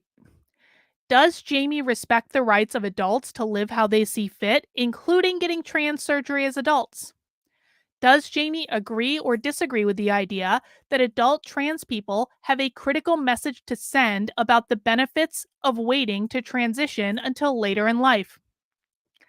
The next one I have, and this is weird, okay? And I want to make it very clear. I'm not making a judgment call on this one. I am simply showing you what is on the internet because we now know that Gays Against Groomers fired a trans chapter lead because they had a picture taken 2 years prior at the John Podesta murder pool at a major tourist destination, okay? So they fired people for, well, things that are questionable. But it kind of seems like one of their current chapter leads is being accused of actual grooming in a video on TikTok. Now, just because an accusation has been made, it does not mean it's true, and I'm not passing any judgment either way. But let's read. Gays Against Groomers has a chapter lead in Kansas named Avani. There is Avani. This is from their website. Avani is the owner of this account on TikTok, Miss Avani. There you go.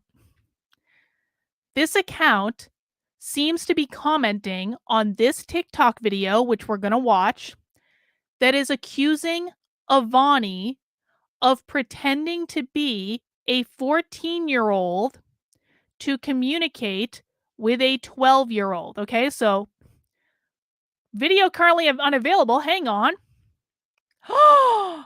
They took it down.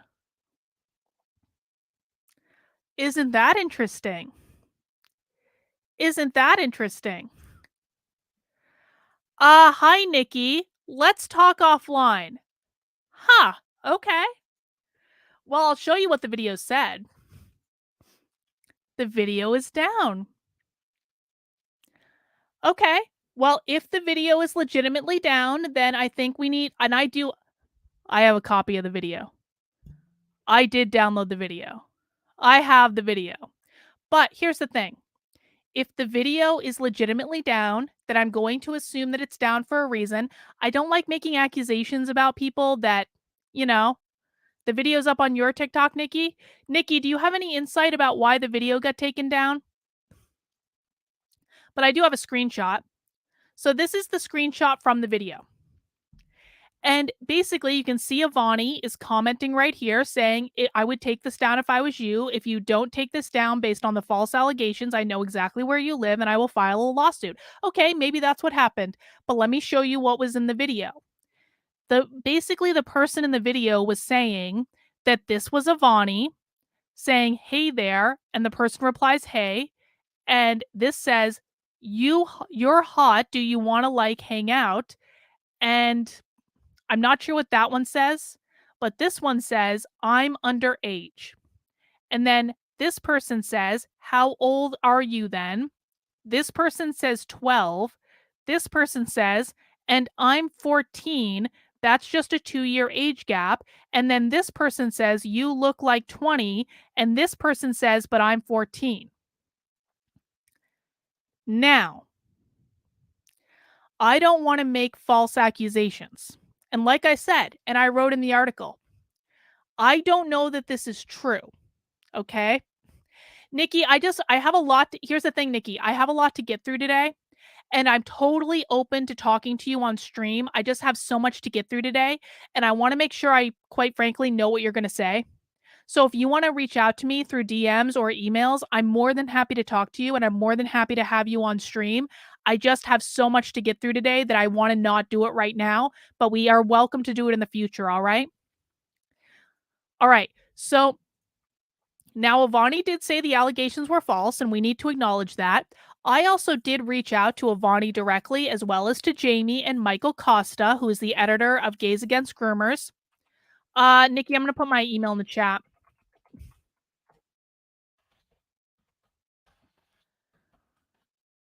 Gmail.com, not .co.com. And I asked them if they had any comment on the video.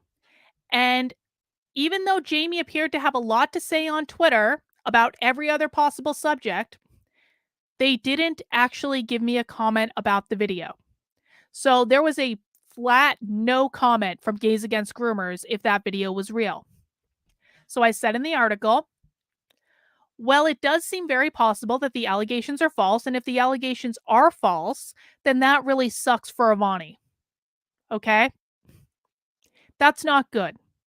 I am someone who's been accused of doing horrible things that I didn't do all over the internet by Jaimee. And so I know what being smeared feels like. And so if Avani didn't do this, then, and I can get a comment to that effect from Avani, I am more than willing to add that comment to this or maybe even remove this section of the article. I really am. Because I don't want to judge on this. There's no proof either way. But that did look like Avani, but it could have been doctored and there could be a very logical explanation for it. But my question is this. One might question why Gays Against Groomers would fire a chapter lead for taking a picture by a conspiracy theory pool 2 years before being hired by the organization, but another chapter lead is still in place even though they've been publicly accused of grooming with no comment from the organization. It just seems like a contradiction to me, and I think they should speak to it. And I would welcome a comment saying, that wasn't Avani, Carlin. I'd be like, all right, I'll add it to the article or take it out, whichevs. Lastly, we have, well, not lastly, we still got a ways to go. The exodus and the infighting. In the first week of March 2023, things really hit the fan. There was a mass exodus of members of Gays Against Groomers, and those walking out the door left dramatically. It all started with Deb, who it goes by Silenced Lesbo, and she was a director in the organization. Just a few weeks prior, she was actually featured in a recruitment video and tweet for the organization. But then Deb committed the cardinal sin. She shared Jaimee's messages about not wanting to involve trans people in the organization with other members. When Jaimee found out, she fired Deb. Deb announced her departure on Twitter. She posted this. I am no longer associated with GAG, the organization. It is not in alignment with what I believe. I am not LGB without the T. I am not against people who have different religious belief systems, and I refuse to show up in this world with attacking mentality and no solutions. Now, this tweet was later deleted. But before that happened, Jaimee, in perhaps a preview of what we're all experiencing now, responded. And when she did, she mocked Deb for wanting to lead from the heart with truth and transparency, because in Jaimee's mind, those are bad things. So we can see this is Jaimee's response to that above tweet. Thank you, Nikki. I appreciate it. I'll respond. And Jaimee said, "You were removed because you leaked confidential information. Leading from the heart space is all about truth and transparency. Isn't that right, Deb?" Jaimee is literally mocking the idea that leading from the heart from a place of love is like she's saying that's a bad thing. All right. Jaimee continued to respond to Deb, obviously triggered. So Deb tweeted, "The ability to lie paired with unaccountability has made an infinite amount of liabilities." And Jaimee said, "Appreciate you owning up to what you did to get yourself removed from GAG. That takes courage." And then here she's telling other people she was fired. Okay, fine. The following day, the exodus from the organization began. Departing members coordinated to all leave simultaneously by sending their parting words in Telegram chats for the rest of the community to see. In the following screenshots, we can see them express precisely the same concerns they had expressed to both Jaimee and Sasha, which fell on deaf ears. I've blocked out the names of the people involved to protect them from public ridicule and blowback. Okay. So what we're going to see here is basically what happened is a whole bunch of people left Gays Against Groomers at exactly the same time. And how they did it is they all dropped basically their resignation and grievance letters into the chat that they were all in so that everyone could see why they were leaving. "I left once before because of a lack of accountability, transparency, and honesty coming from leadership. I was promised things would be better this time and that you all were working on things. You lied, but that's what you do. You lie to all of us, all the time. You aren't honest. You speak poorly of anyone who doesn't bow down to you. You treat ex-team members like trans rights activists treat detransitioners. This group does not resonate with me, especially knowing you don't even support transsexuals. You use them as a shield in your organization so you couldn't be labeled as anti-trans, but you never advocate for them. You've shown your true colors on Twitter in the past 24 hours, and I'm disgusted and disappointed. I was rooting for you. All of us were. You let so many people down, people you claim to value, but never actually show it through your actions. I'm in Canada dealing with one dictator. I didn't realize Trudeau had a sister named Jaimee. I didn't sign up for this. No one did." And then another person said, "Dear GAG members, you can call this following message unprofessional, unwarranted, or an exaggeration, whatever you like. But the truth is, your leadership is not holding themselves to the same code of conduct standards of integrity, transparency, and fairness that they are claiming to be. If our own leadership, hang on, if our own leadership does not follow their own guidelines on professionalism and equality, then how can those demand that we follow those guidelines? Good leaders lead by example, not demands.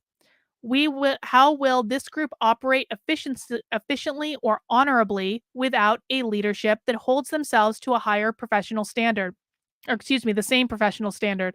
How will we win the hearts and minds of a diverse population and as a result complete our mission and end this pandemic of child mutilation? The lack of honesty and respect the leadership holds for the rest of us is creating a fissure between the members of this group and the management team. Without cohesion, a unit will crumble and the mission will crumble. All I and we asked the leadership for was honesty. Originally, a few days ago, when a problem surfaced, I never pointed fingers. I never attacked anyone personally. I never stepped out of line. I went through the proper chain of command privately via Mario, Sasha, and then Jaimee. Our voices were dismissed. When reasonable concerns were brought up about the firing of Nikki Starkiller, I was told, "This isn't your business. Stop asking questions." Let's see. "Our verdict is the final verdict. End of discussion." I even offered the leadership a proper solution for such a problem. I pleaded with Sasha to have a meeting so we could all calmly discuss the concerns. I was repeatedly denied. I am not a child. I am not going to be ridiculed and condemned for simply asking for clarity about an unclear situation from my leadership. What I did was not disrespectful and immature. It was not unprofessional. You asked me to take professional routes. I did, and I was met with dismissal and belittling. Turns out my gut feeling was correct the entire time, as screenshots have surfaced showing a clear and unfair bias coming from our leadership towards adult pornography creators, transgenderism, and certain religious affiliations, particularly atheism/Satanism. This is unacceptable since this group is advertised as an apolitical, religiously unaffiliated group. Knowing what I know now, there's no way I can feel secure in my position within the group. Threatening to remove people for confronting a reasonable issue is cult behavior, and I can't stand for it any longer. I'm about to murder my dog. She is barking so much.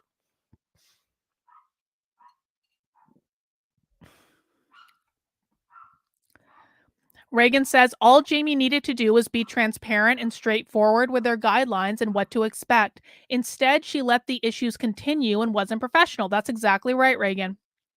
Pat says it's funny how those slandered like Nikki find Carlin Pry see fair coverage from her. Well, yeah. I'm more than willing to talk about this, guys. All right, this person continues. I agree the mission of children is paramount. If there's anything I learned from being in leadership in the military, it's that your mission will fail every time if you don't take care of your subordinates first and foremost. I can't promise you that. I've watched it happen right before my eyes. And then another person says, so many of you already read the concerns the other day. I had some concerns about a tweet that was made tagging gag as only LGB was promoting it under Jaimee herself. I'm a big supporter of Jaimee way before she ever, I'm a big supporter of Jaimee way before she ever created gag. I followed her for years as the gay who strayed. And I don't have the rest of that, but this is an interesting one. So here's like a series of screenshots, but okay, so it's hard to read. But it's hang on, where is it? Where is it? Right here. This right here is very hard to read, but I'm going to tell you what it says. It says the anti-trans stuff has definitely been ramping up inside the group. I don't think squashing the chat channel is going to make it go away.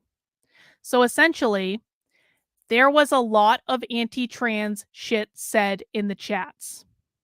Stuff I don't have receipts for, but I was told about. And I'm not going to repeat it because I don't have receipts for it, but I do have this receipt saying that other people were seeing that there was a lot of anti-trans stuff ramping up in the chat. So, judge that for whatever you like. On March 5th, Jaimee seemed to make a snide remark on Twitter about babysitting, definitely a message a leader wants to send an organization. One of the departing members responded that they have screenshots of things she said. Those screenshots are being released for the first time in this article. So Jaimee posted on Twitter, I have no idea when I launched Gays Against Groomers that it meant I was going to be running a daycare. We have trimmed the fat lately, and some unruly members that care more about their feelings than protecting children. Not everyone is cut out for this fight.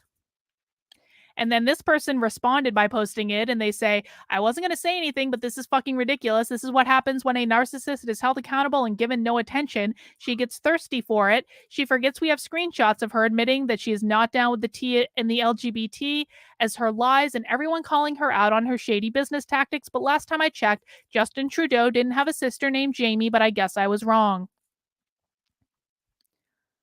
Thank you, Nikki. And I'm sorry Nikki, can you give me some insight? I promise this is the only thing I'll ask, and we'll have a chat another time. Did you know about the Pizzagate conspiracy theory thing, or were you just going there to go there?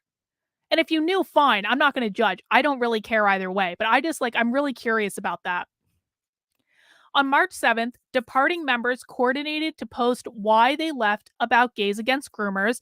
And if you go to the hashtag on Twitter, why we left gag, that's what they're using to post on. No, Nikki Starkiller didn't even know about the Pizzagate Podesta murder pool. She was just going to a tourist destination, for fuck's sake. How stupid. Dumbest firing I've ever heard of, Nikki. At least you got a good story out of it. The Biltmore looked amazing. Like, I would totally go. Anyway, so a lot of people posted on Twitter under the hashtag why I left gag. You can see their tweets here. They basically reiterate the same thing that we've already read, so I'm not going to read them again. Oh, and in response, Gag's IT person, Grady, who goes by at tinfoil1701, started a public feud with one of the members who is departing from the organizations. All of these tweets have since been deleted, but basically, I want to show you one of them in particular because he seemed to be threatening them and generally tweets pretty belligerently at them for about an hour. So Grady tweeted to one of the departing members of the organization that they are about to fuck around and find out that they poke the most unforgiving bear they've ever poked in their ever loving internet existence. And then the person responded, "What are you going to do, man? Hack us? That's the only reason you're in Gays Against Groomers. Jaimee doesn't care about you otherwise." And so they basically went back and forth for a long time fighting on Twitter because the IT guy was attacking one of the people who left the organization. And you can go and read that for yourself if you want. I'm not going to read all of them. But what I will show you is they're not the only person Grady has attacked. I want to read 3 things that Grady has tweeted about me in the last week. He said, "Can someone tell that raging rag that I'm still here talking about her? Maybe time she engaged me for a while. But then again, she's a coward. No, Grady, I don't actually feel a tremendous need to engage you. I'm sorry." And then Grady said about me, "So why does she get to make bad comments about people and be spared defamation lawsuits, but she can turn around and own people's houses? She has no power as a dictator in this country. She needs to go all the way shut up fuck mountain until there are no more fuck ups to shut." Well, if people want to sue me for defamation, truth is the ultimate defense to defamation. I feel pretty good about my chances. But they're living in a fantasy land where they make shit up and they believe it's true and they think that makes it true. And then the last one that this really shows the level of professionalism that Gays Against Groomers takes its code of conduct. Because Grady tweeted about me, "As much as I am feeling today, there is only one thing I want to say to Carlin. Carlin, look at me. Look at me to the window of my soul. Shut the fuck up. Shut all the way fuck up until you reach the top of Shut Fuck Up Mountain where there are no more fuck ups to shut." I just think this is incredibly professional and very classy behavior on the part of Gays Against Groomers IT guy. I really, really do. I mean, it's impressive, Grady. Congratulations. Nuritu says a bill just passed the House in Florida to expand the Parental Rights and Education Act from K to 3rd grade to pre-K to 8th grade. That's a really good idea. I approve of that. That's a great idea. So, fun fact, when Grady discovered that I had these screenshots, he messaged one of the departing people in Gays Against Groomers and he said, "Can you tell Carlin not to publish those screenshots?"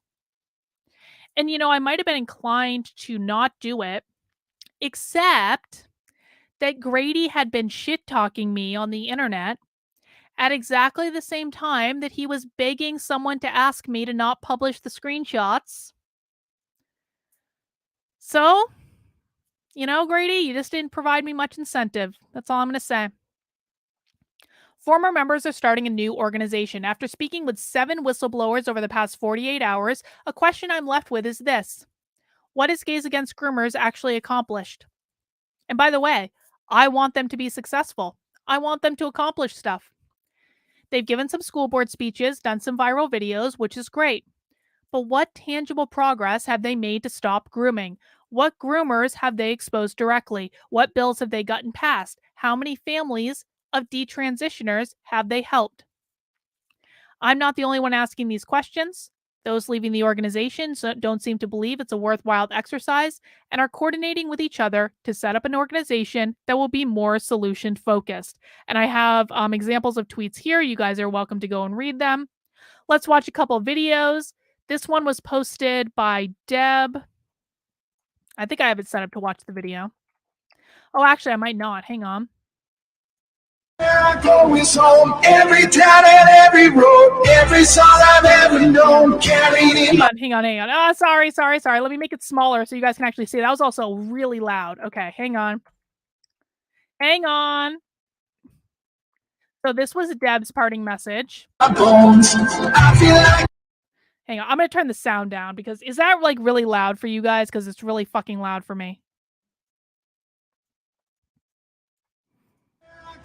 Home, every town and every road, every song I've ever known, carried in my bones.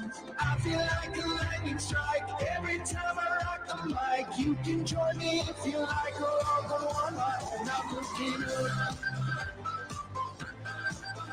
looking up, all the way up. I'm looking up. So people are saying copyright. I can get fair use out of that. Don't worry about it because only a little bit of the song, so it'll be okay. Can I read what the text says? Yes, I can because I have it right here. I probably should have been what I did. I thought I was being fancy playing the video. Okay. What it says is, hi, I'm Deb, ex-director of outreach at an org who was fighting against indoctrination, sexualization, medicalization under the guise of LGBT. I was removed from the group because I whistleblowed and shared screenshots with other members showing that the leadership was lying. I was leaving anyway. I left with others due to poor leadership, transphobia, and they were against people with alternative belief systems, and I realized we weren't helping anyone coming from a space of anger and hate with no solutions. We have now joined forces together to create real change and call out all child abuse, not just indoctrination of the LGBTQ. We are solutions-based, helping with resources for families and children. We are the middle ground. Follow us on social media platforms, protector of innocence. So that's what it says.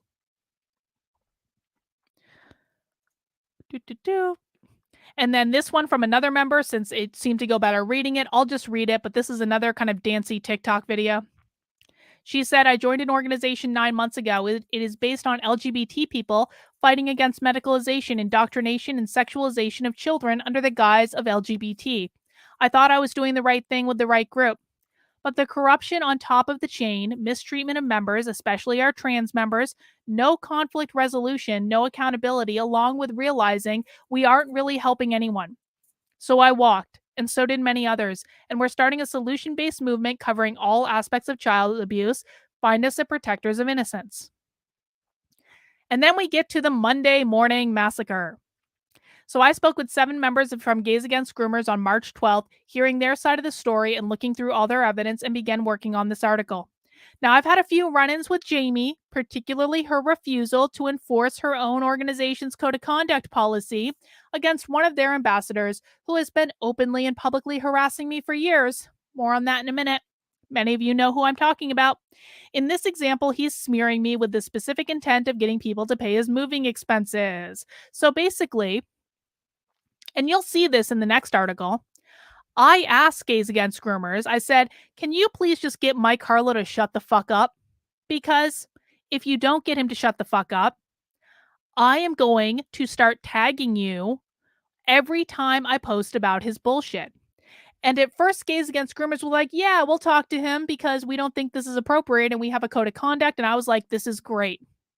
And so for a while, Mike Harlow actually shut the fuck up. And it was so nice to not have to deal with that ringing in my ear all the time. And he kept to his business and I kept to mine, and life went on. Well, that didn't last for long because Mike Harlow is addicted to outrage, just like pretty much every member of Gays Against Groomers.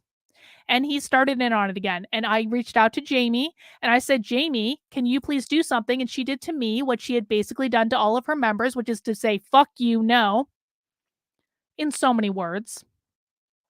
And so I said to her, Jaimee, if you don't do something about this, every single time Mike Harlow does this shit, I'm going to post your code of conduct and I'm going to post a screenshot of Mike Harlow harassing me. And people watching can be the best judge of if those things line up. All right. So that's what I did. This is Gays Against Groomers Code of Conduct. This is Mike Harlow harassing me. And I said, Exhibit A, Gays Against Groomers announcing a code of conduct policy. Exhibit B, a Gays Against Groomers ambassador publicly defaming me to get people to pay his moving expenses. If Gays Against Groomers won't enforce its own policies, they're not a serious organization. And I mean that. I'm sorry. If you have a policy and you don't enforce it, that's your fault. That's not my fault, Jaimee. There's the code of conduct policy. You can read it. But it was my intent in this article to focus on the grievances aired by Gays Against Groomers members rather than a personal beef. And then Jaimee made it personal. I reached out to Jaimee for comment through her Instagram account. Her first response was to put a laugh emoji on my question. I asked her if the laugh emoji was her comment. Then she told me I'm doing great work, and I'm glad we agree. So I reached out to Jaimee for comment. Laugh emoji. There's where I asked her about that video that's now been taken down, so don't anyone say I didn't ask about it. Do you have a comment on whether or not this is one of your chapter leads with a link to the video? And then she laughed emoji, and I said I'm happy to publish it. And she said, do what you got to do, Carlin. You're doing great work. And I said, thanks. I think exposing incompetent leadership in this space is important to improving. And she said, you go, girl. And I said, indeed, Jaimee, indeed I do. Now, not long after this, the massacre began on Twitter. On Sunday afternoon, I posted a lengthy tweet outlining what I knew about the situation in an attempt to draw out more whistleblowers. I'm not going to read the whole thing. You can go and read it for yourself. Basically, it covers what we've already covered.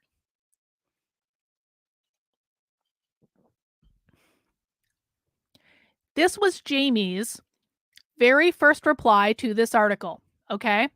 After replying on Instagram privately, telling me I was doing great work, Jaimee responded publicly to this post, and she said, imagine thinking you know anything that goes on behind the scenes because you talk to a group of people who were fired and are really salty about it, laughing my ass off. No one besides the executive leadership know what goes on behind the scenes of a large organization. Gays Against Groomers is not that large. Just to be very clear, Gays Against Groomers is not that large. Gays Against Groomers would be, at very best, considered a mid-size organization, but it's a small mid-size organization. I think it would actually be considered a small organization. I would not consider it even to be a mid-size.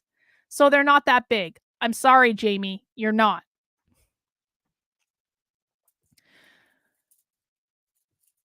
No one besides the executive leadership knows what goes on behind the scenes of a large organization, least of which insignificant members that were only in the org a few weeks. All of these explosive screenshots you have are things I have said publicly for years. Jaimee didn't know what I had at the time. P.S. Everyone knows you want to take down the biggest child protection organization in the country. Well, I think I've pretty clearly outlined that I did not want to take it down. But okay, fine. Lie, Jaimee, whatever. Because they have the best shot at ending all of this abuse because we didn't capitulate to your blackmail threats and demands of banishing Mike Harlow from the organization because of your pedophile ex and because you think child rape is justified. Yikes. I wish you and Dollar Tree Gag the best of luck in your journey. It's truly unfortunate and sad to see people that claim they care about protecting children spending all of their time trying to destroy a group that actually is. All right, well, there's a lot to unpack there, isn't there? So let's just take it one by one. Jaimee said that all the individuals I spoke to as whistleblowers were fired. This is not true. Most of them voluntarily quit due to Jaimee's leadership. The ones that were fired were planning on leaving the organization anyway for the same reason, and they were fired in retaliation for whistleblowing on Jaimee's behavior.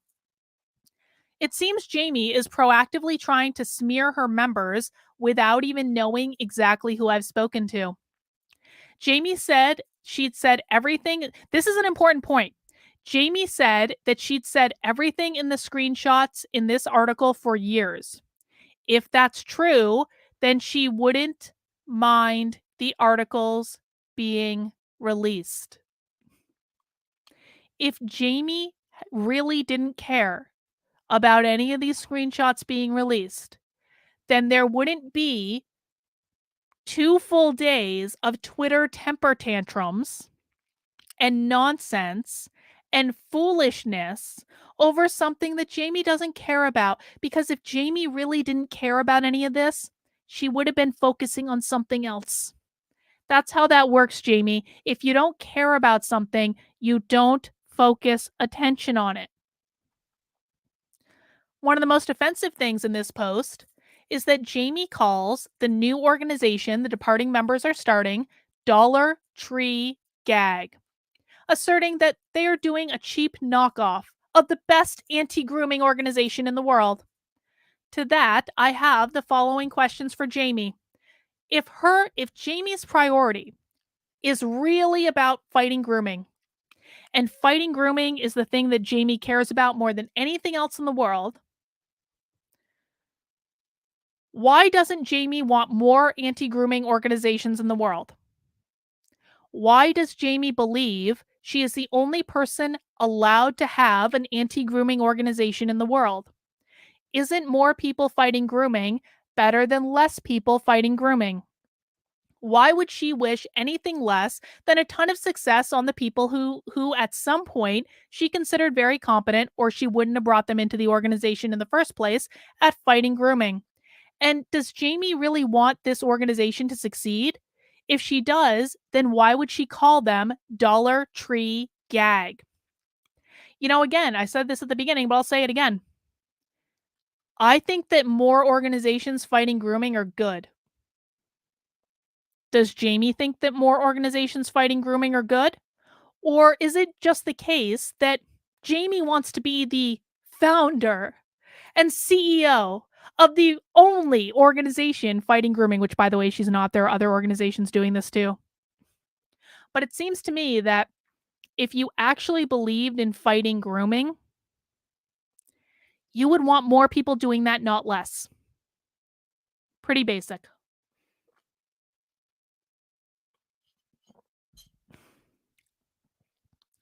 Finally, let's tackle the personal attacks on me. Remember, she was the one that brought them up and continues to bring them up. More on that below, and a lot more on that in the next article. Jaimee said, "I'm trying to take down the biggest child protection organization in the country." This is untrue. I would love for Gays Against Groomers to be successful. I simply don't believe they can be under Jaimee and Sasha's leadership, and several people who have worked with them agree. And if Jaimee ends up considering this article a wake-up call, gets it together, becomes a better leader, and stops herself and members of her organization from attacking people on the internet, I would wish her the best. And that's real. Sadly, that's not where we are right now. Jaimee said that I'm doing this because they, A, didn't capitulate to their blackmail threats and demanded the banishing of Mike Harlow from their organization.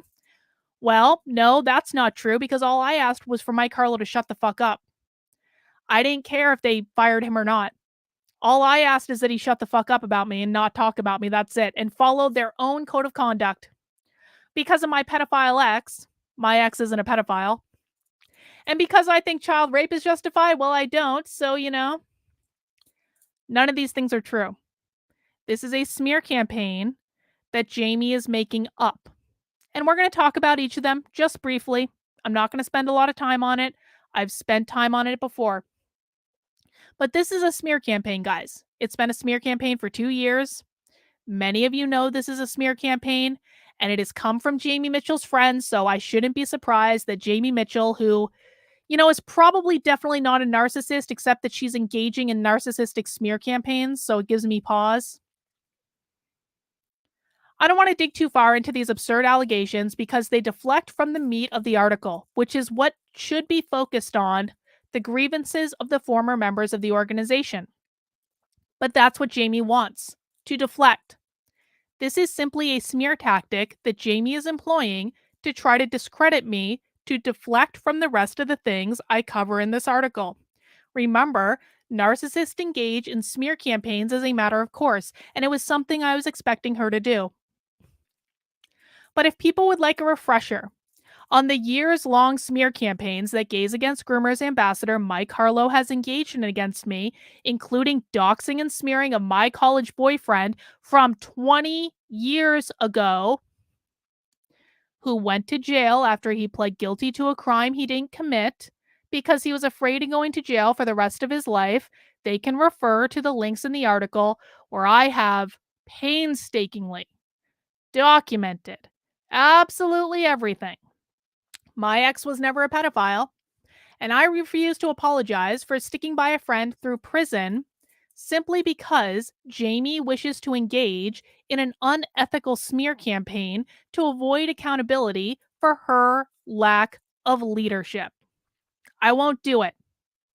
What happened is my friend, who I met in college, got roped into a situation because of his childhood best friend, who all of us told him was shady as hell and was going to go to jail someday.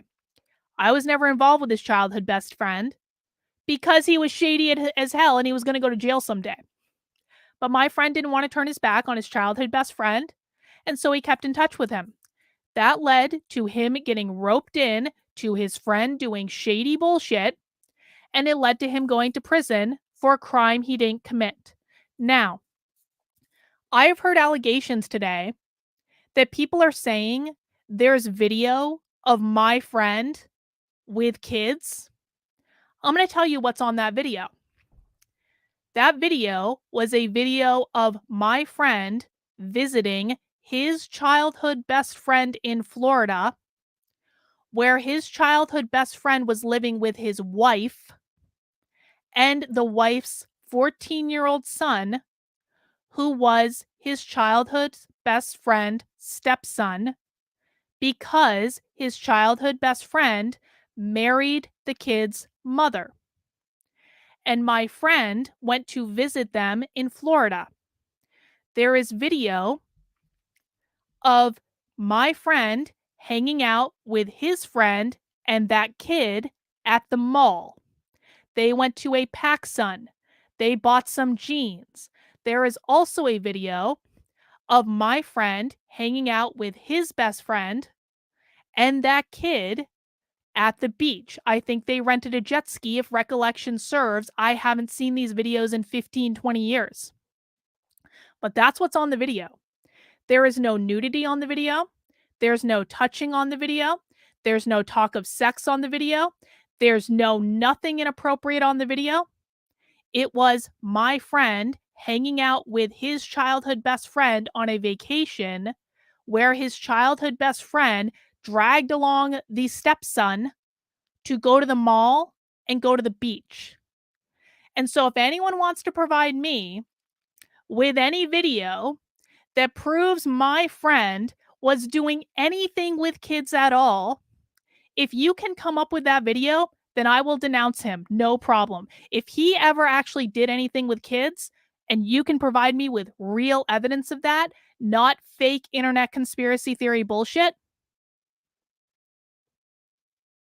then I am more than willing to look at it. And if it's real, then I'll denounce him and regret ever having stuck by him. However, being that, I was there, I know what happened in this situation. I know what didn't happen in this situation. There is no doubt in my mind that there is no video that exists in the world of my friend doing anything with kids. I would be shocked beyond all recognition if that was actually the case. And if that was actually the case, then the government officials who gave him that plea deal probably wouldn't have been so quick to do it.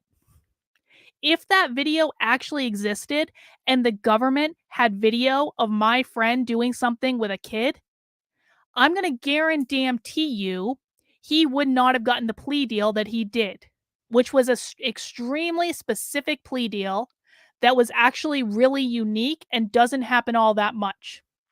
So I will patiently wait for the evidence to be provided that there's video of my friend doing anything with kids, and until you can provide me with that evidence, fuck off.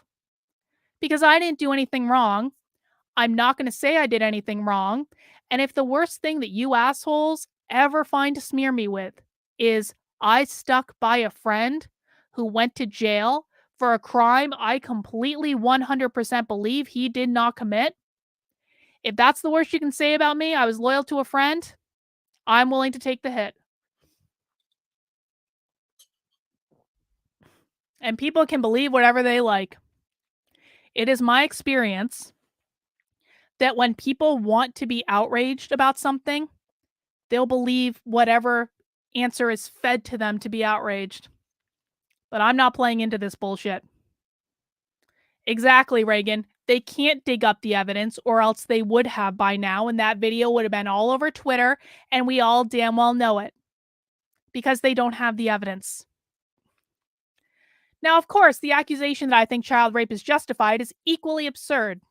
Jaimee is twisting an article I wrote about my spiritual Substack, which, by the way, guys, if you don't want to read about my spiritual beliefs, guess what? You don't have to. Because it's my Substack. You could easily choose to go to a million other websites in the world and spend your time on those. Jaimee is twisting an article I wrote about my spiritual beliefs about there being deeper meaning to trauma that we experience in childhood. You can read the article by following the link. You can also watch a stream about it on my channel. Bot says she likes Disenrage the best. It's my best Substack. I like writing Disenrage. I wish I had more time to do it. Jordan Peterson has literally taught the same ideas I am. That's the truth. The ideas that I'm teaching on my Substack about this are not uncommon. And guess what? If you don't want to engage in a conversation about the meaning of life and things that happen to us because the words offend your fragile sensibilities, then you don't have to.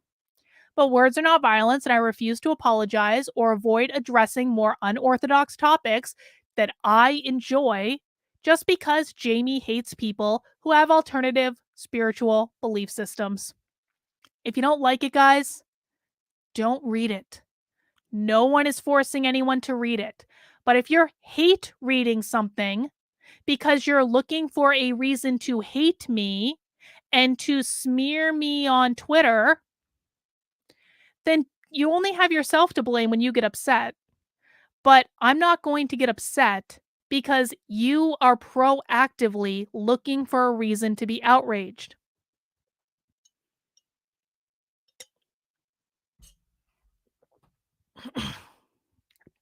All right. Jaimee, I'm losing my voice. Holy hell. It's because it's the winter and it's dry. Jaimee continued posting things to try to smear me over and over and over again, throwing the kitchen sink, which is just what a responsible and professional leader would do. So you can see here, Jaimee is just smearing me. Here's a smear piece about, she's got the Hitler stuff in there. I've addressed that 17 ways from Sunday. In one piece, Jaimee shares a smear piece written by a far-right publication by a conspiracy theorist named Turtle Boy, because credible journalists are definitely named Turtle Boy. Jaimee's posting that. Posting Mike Harlow's stuff, posting that crazy woman who Jaimee is literally retweeting a crazy woman who accused me of sacrificing children because I went on an ayahuasca retreat in Peru, and as a part of that we went to Machu Picchu. So this woman, and this isn't a stream I did the other day, I also have evidence of it on Twitter, quite literally accused me of sacrificing children because I went to Machu Picchu. That is the source that Jaimee finds credible. So she's retweeting her again. Everything that she could find. She's asserting that people were fired, that weren't fired. She's just being a crazy person about this. Her HR manager also jumped in. And then the big finale of the Monday morning massacre. They fired someone live on Twitter. While Jaimee was losing her mind on Twitter in the early hours of Monday morning, I was sent this screenshot of Sasha asking Gays Against Groomers volunteers for their Cash App or Venmo to send them a surprise. And there you have it. What's your Cash App? We want to give you a little gift. Hey, we are all gifting a little cash to our members, but I don't have your Venmo or Cash App. Let me know whenever you have time. By the way, nonprofits are not allowed to pay their employees via Cash App. That's not allowed. What they're doing is not altogether legal if they want that nonprofit status.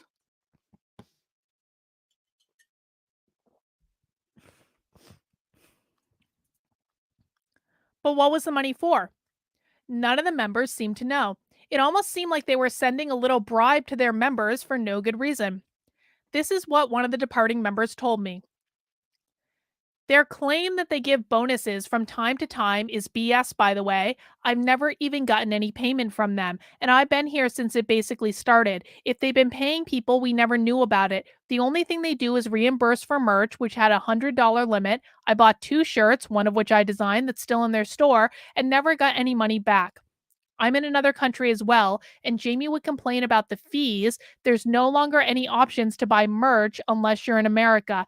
We only got a 10% discount if we used our code, and all of the referral funds went to Jaimee. I asked them why they were sending the bonuses, and Jaimee and Sasha's answers looked like eerily similar. It was kind of like they coordinated to say it before they answered me, and they tweeted like seconds apart. So they just looked a little similar. I just thought that was funny. And then I asked, why do none of your members know what it's for? And she said they would say no, obviously. Hang on. So I asked,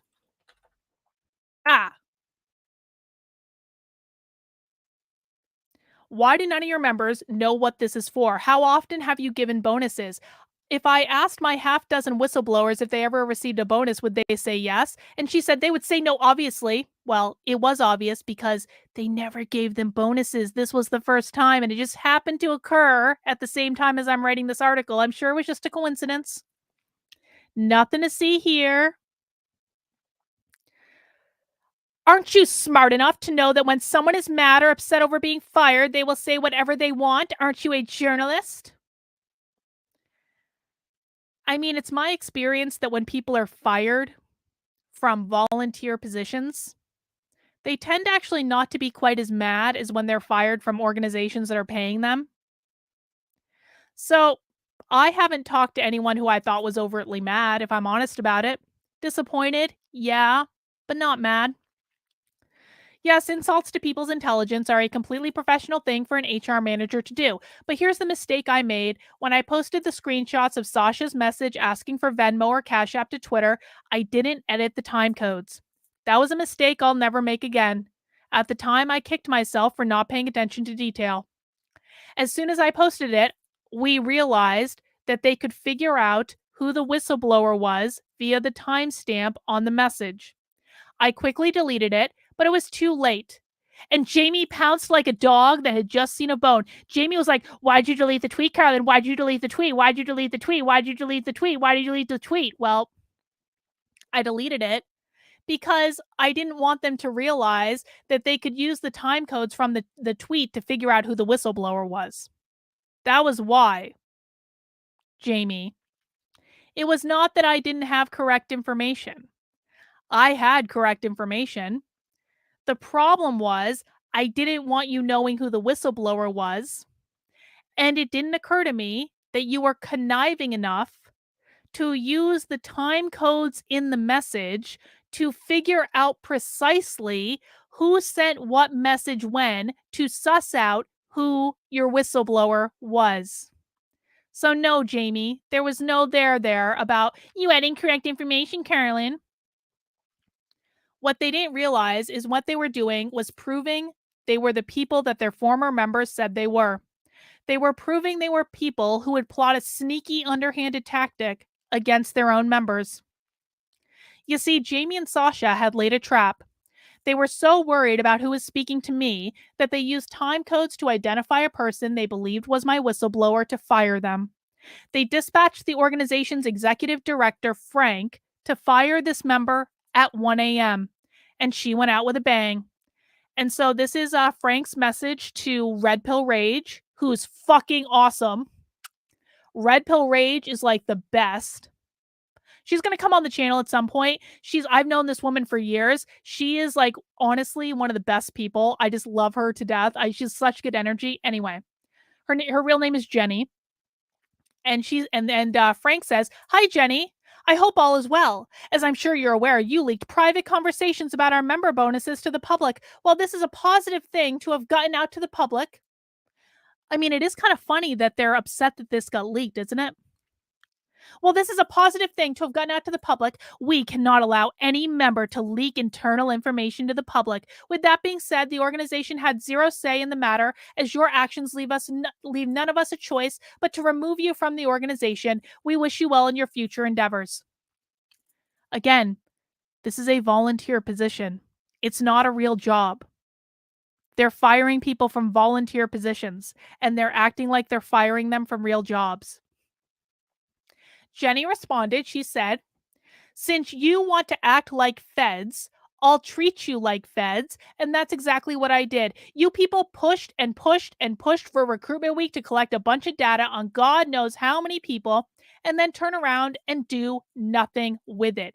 Your behavior as an organization is suspicious as fuck.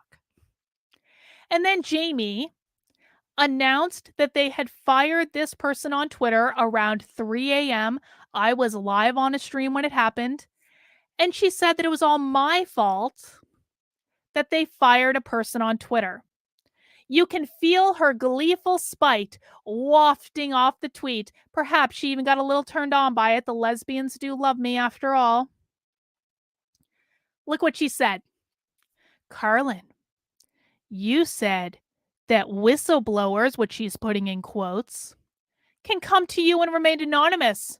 But you posted a picture of Sasha's conversation with Jenny, which you have since deleted, which led to her getting fired tonight. That's sad."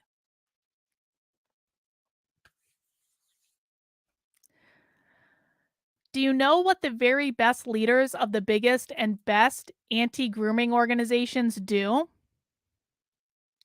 They fire their own volunteers over Twitter at 3 a.m. Obviously. No. Lesbians fucking love me. It's true. Not all lesbians, but like a lot of them. Remember, Jaimee told her members in earlier screenshots that she is running a completely professional organization. Doesn't this entire Twitter outburst read as overtly professional? Do you really think her members have never experienced something like this behind the scenes? As we discussed in the beginning, narcissists are incapable of taking personal accountability for their actions. Here, Jaimee is deflecting all personal accountability for the situation she's found herself in, trying to manipulate and gaslight me into believing I'm somehow responsible for her decisions. Dare to dream, Jaimee. Dare to dream. Eurolicious is a lesbian apparently and does not love me. That's all right. She loves my work. I'll take it. Listen, I don't like lesbians, so it's okay. I mean, you're fine people. Like, don't get me wrong. I'm just not going to sleep with you or anything because I like dick. It's just the way it goes. But we can still be friends. It's all good. Let me get some more water, guys. 1 sec, please. I'm also going to get a lozenge. Maybe that'll help. I'm so glad winter's almost over. I'm so sick of this dry weather.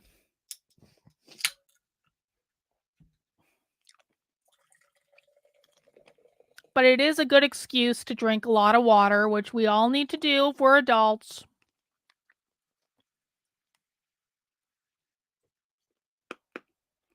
All right. Brian says he likes dick too. Yes, my gay fans are, half of my audience are gay men. The other half are mostly lesbians. Couple of straight people in there. It's all good. See, I mean, honestly, Gays Against Groomers could have had like really fertile recruiting ground among my audience. They really, really, really could have. I have like a lot of gay people who watch me.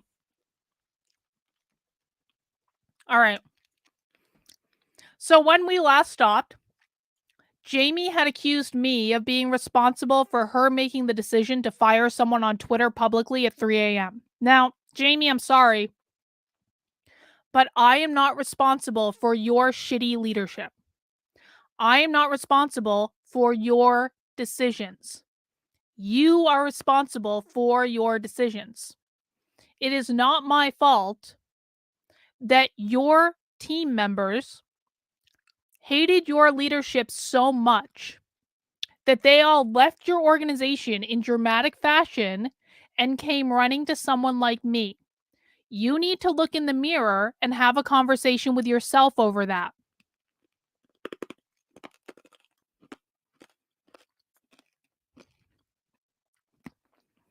Let's see. This continued to go on and on and on all night. These people were tweeting at me all night. Jaimee was really, really interested. Jaimee was much more interested in my social media engagement than she was with like the actual topic being discussed, which is her shitty leadership. So Jaimee kept asking me, why does an account with 20,000 less followers regularly get 100 times the engagement? Because that's how the Wheel of Fortune works, Jaimee. There was a time when my account got a lot more engagement. That time has passed. And there are times when it comes back, and there are times when it goes. And there are times when it comes back, and there are times when it goes. And trust me, Jaimee, you're going to have the same thing happen. And it's just the way this works. You're not going to be the very best, most professional CEO in the history of anti-grooming organizations forever, Jaimee. And the way you're going right now, it's probably going to, the Wheel of Fortune's going to spin sooner rather than later.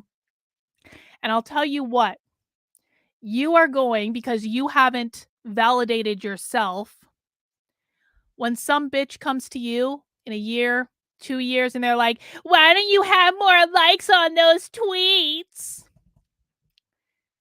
If you don't have some larger purpose in life that's about like helping people and serving the community, not building your social media following and your clout, you're going to feel pretty bad when someone throws that in your face. Luckily, I don't really give a fuck about likes on tweets, Jaimee.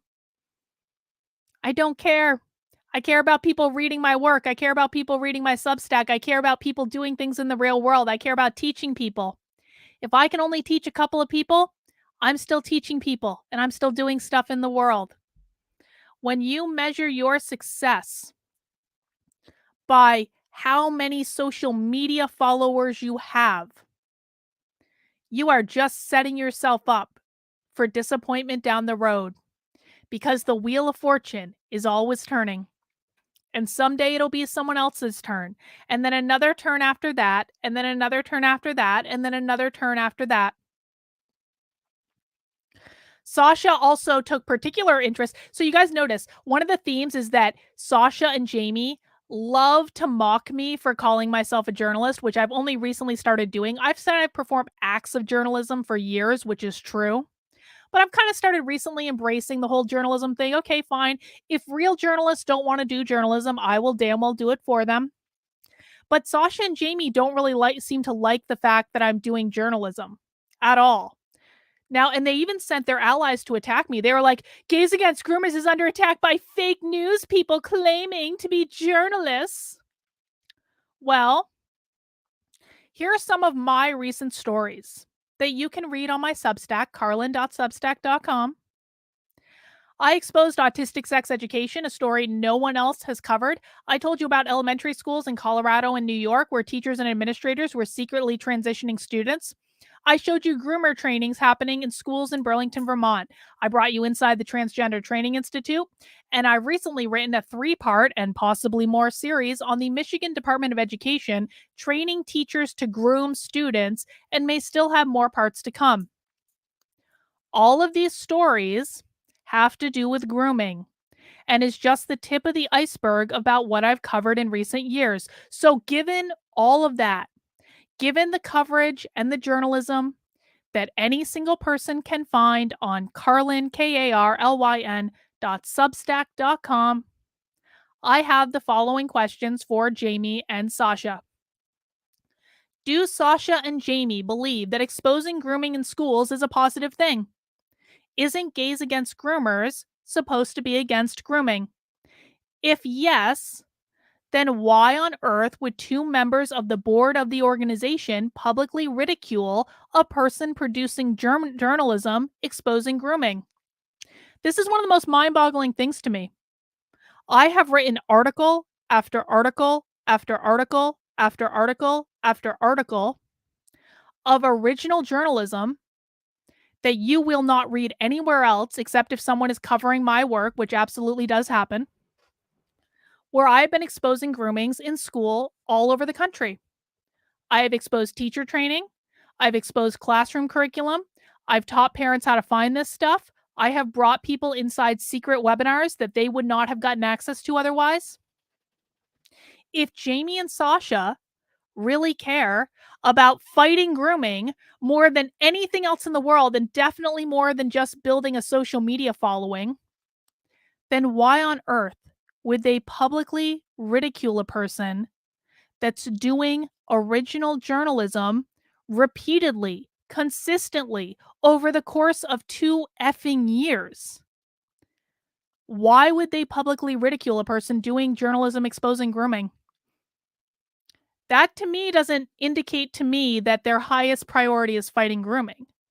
It indicates to me that they might not like people outside of Gays Against Groomers doing journalism that exposes grooming. So that leads me to my next question.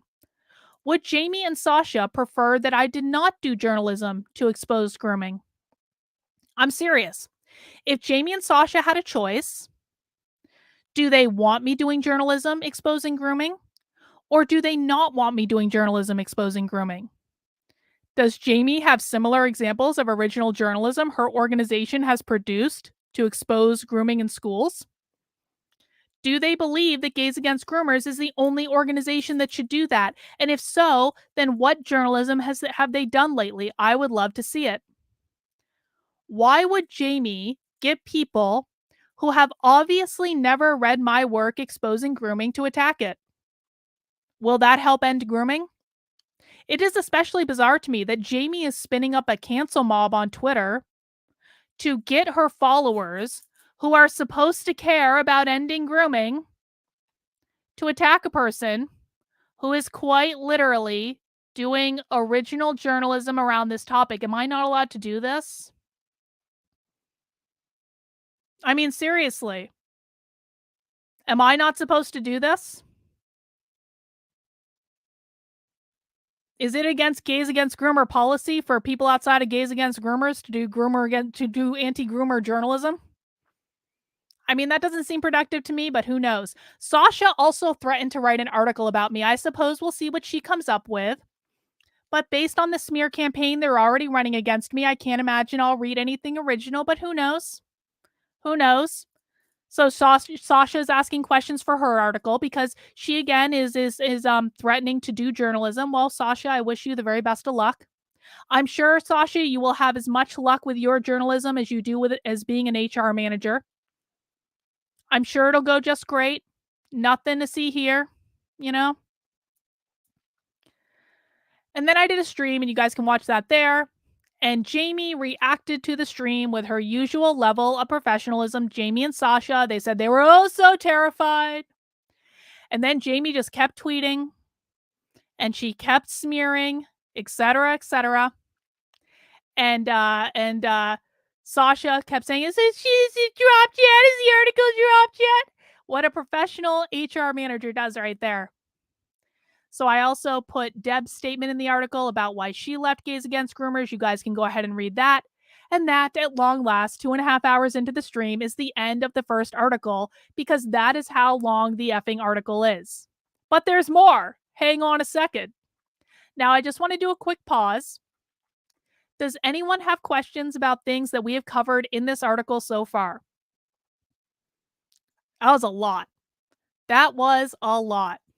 And again, I welcome anyone, and I will pop the link in the chat. I didn't read everything in the article because it just would have taken too long. But if you want to go and read through it and double check everything I said and see that I have receipts for everything, then go and do it. But again, I don't want Gays Against Groomers to fail. I don't want to take out Gays Against Groomers. I have never said anything to that effect. What I did say is that the last time, and I said this in a private message to Jaimee, I said that the last time that I did journalism like this for an organization, the CEO ended up getting removed from his position, which is true. Now, if that CEO had improved, If that CEO had improved, maybe he wouldn't have gotten fired from his position, which he could have done based on my journalism. Will Jaimee take this as an opportunity to improve? I don't know.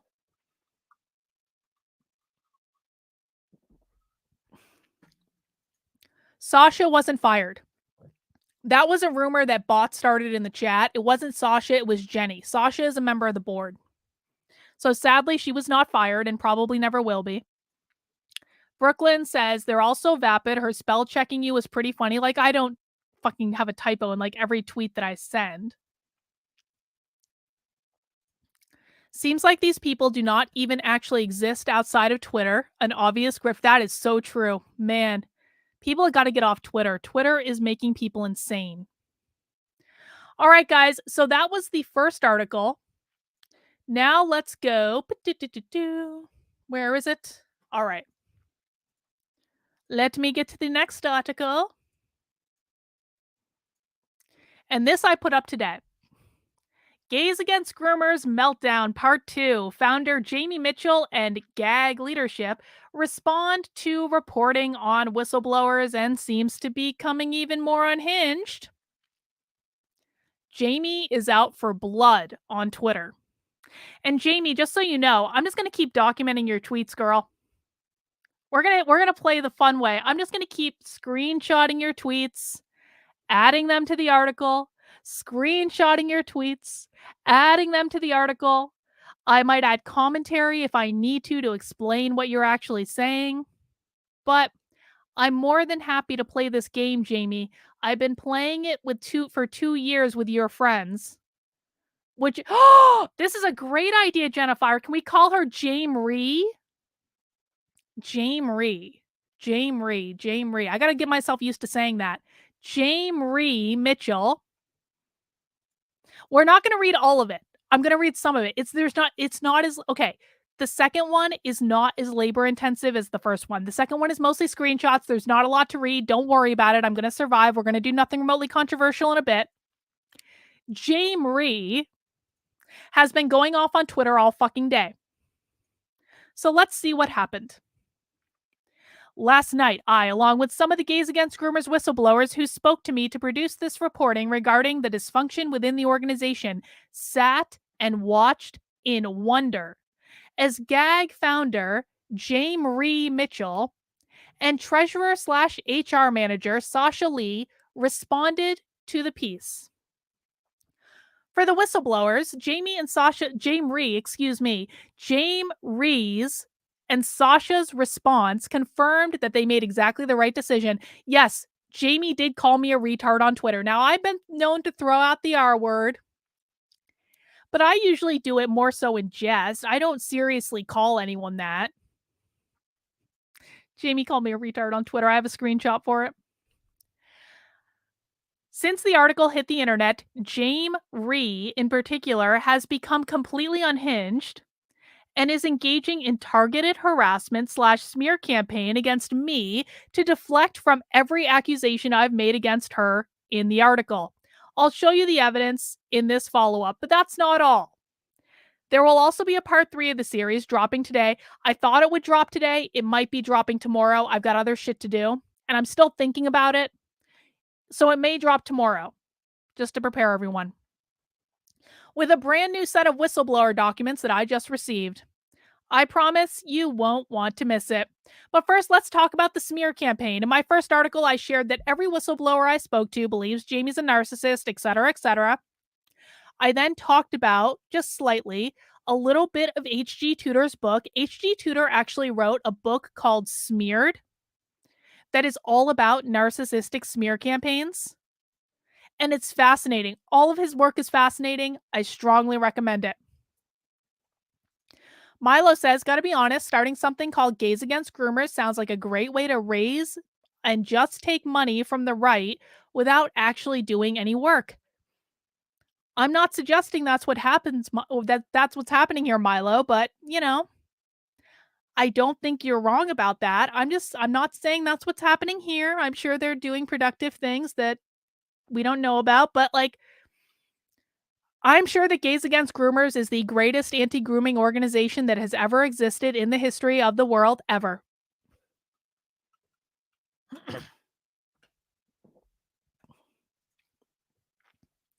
So in this book, H.G. Tudor, who is himself a diagnosed narcissistic psychopath, discusses the goal of the smear campaign against what the narcissist considers the troublemaker.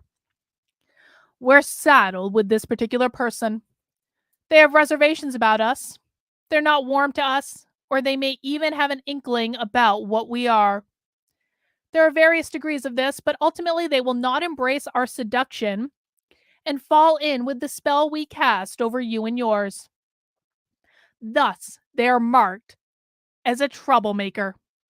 They must be isolated so that their opinions are not able to be voiced, so their opinions are not only able to be voiced far less frequently, and when they do, you are less likely to listen to them. The smear campaign achieves isolation. It's essential to have this context to understand what you're about to witness regarding Gays Against Groomers leader Jaimee Michell. Because in this case, I'm her troublemaker. And that's why she's lashing out at me instead of focusing on the powerful grievances of the members of her organization. To understand what you're about to see from Jaimee, you must understand that I've been the target of harassment by people in the anti-woke space for over 2 years.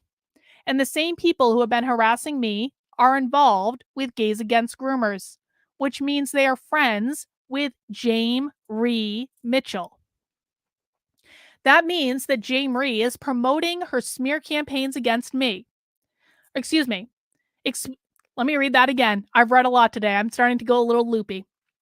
That means that Jaimee is promoting their smear campaigns against me. She has no new material that has not already been spread all over by the internet by her friends for petty outrage. Oh, Patrick, you got a response? What'd she say? Is she still going?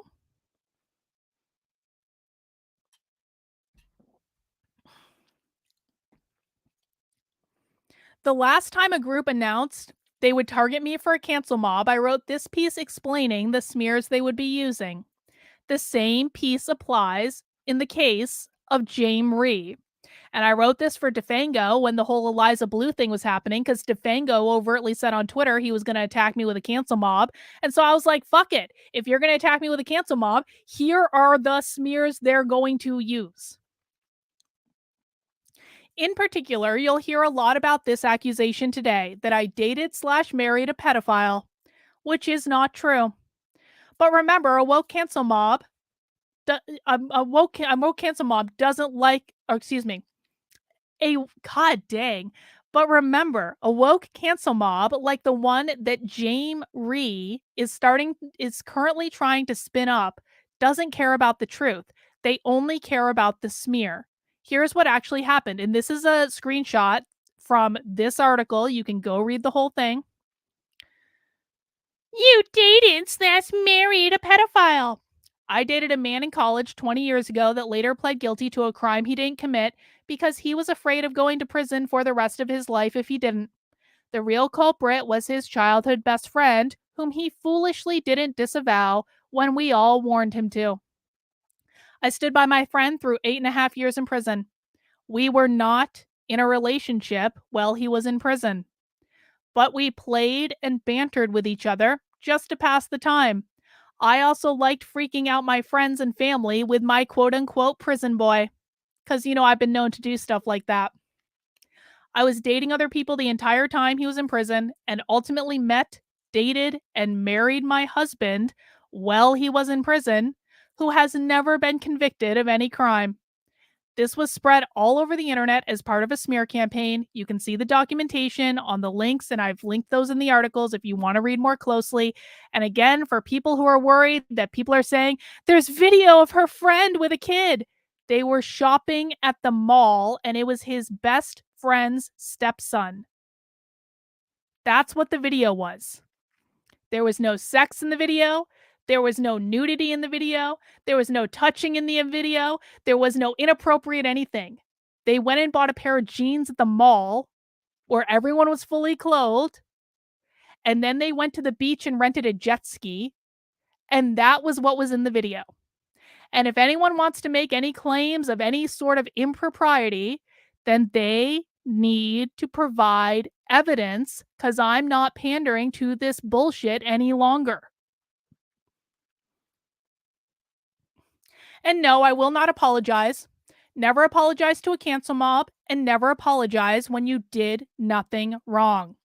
If you have a lot of time and want the complete story of the smear campaign this group has led against me for 2 fucking years, you can refer to my Substack, which is survivingcarriesmith.substack.com, and it is called Surviving Carrie Smith because Carrie Smith is the woman who started the smear campaign in November of 2020.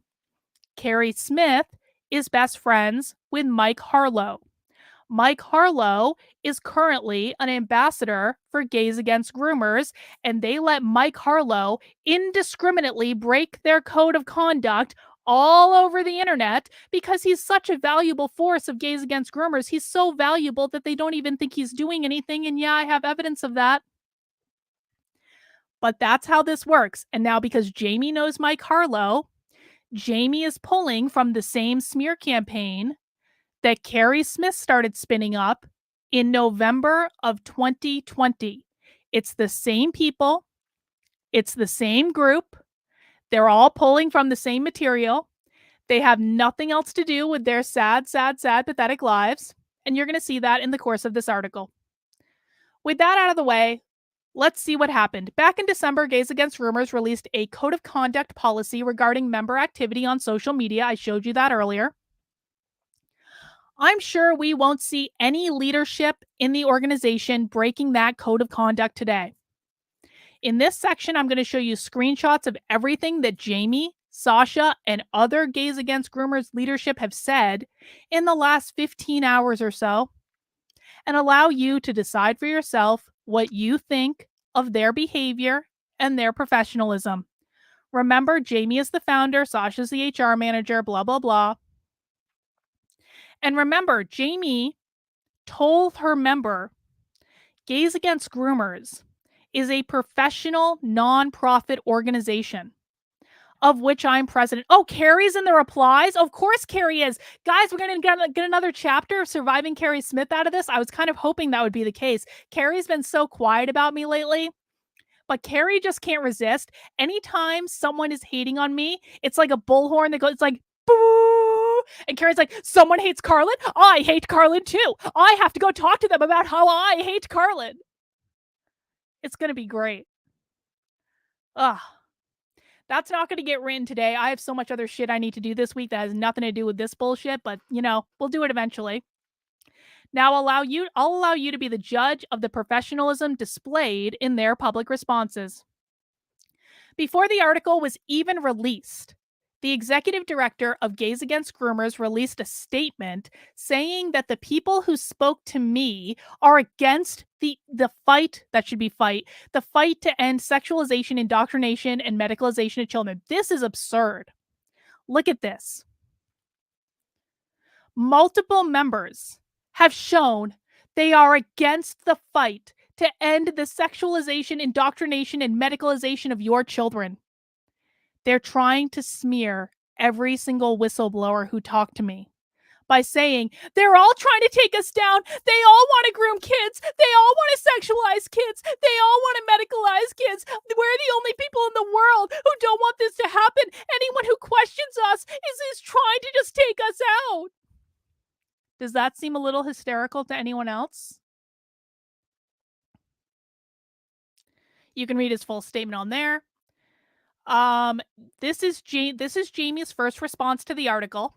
She said, some really bombshell explosive stuff here of things I've said publicly for years. Well, again, Jaimee, if these are just things that you've said publicly for years, then why are you reeing on Twitter for days at a time? Because Jaimee, if someone quotes my public statements, I'm actually not bothered by it. Because, they're public statements. Whatever. They're probably going to take them out of context, which is what you do. But they're still my public statements. And, I said what I said, and some people will get it and some people won't. And that's just the way it goes. But if you are genuinely saying that all of these things are things you've said publicly for years. Then why are you upset to the point where you're reading all over Twitter and engaging in a smear campaign? I really appreciate you showing why we were left with no choice but to remove these people for their outlandish and unprofessional behavior.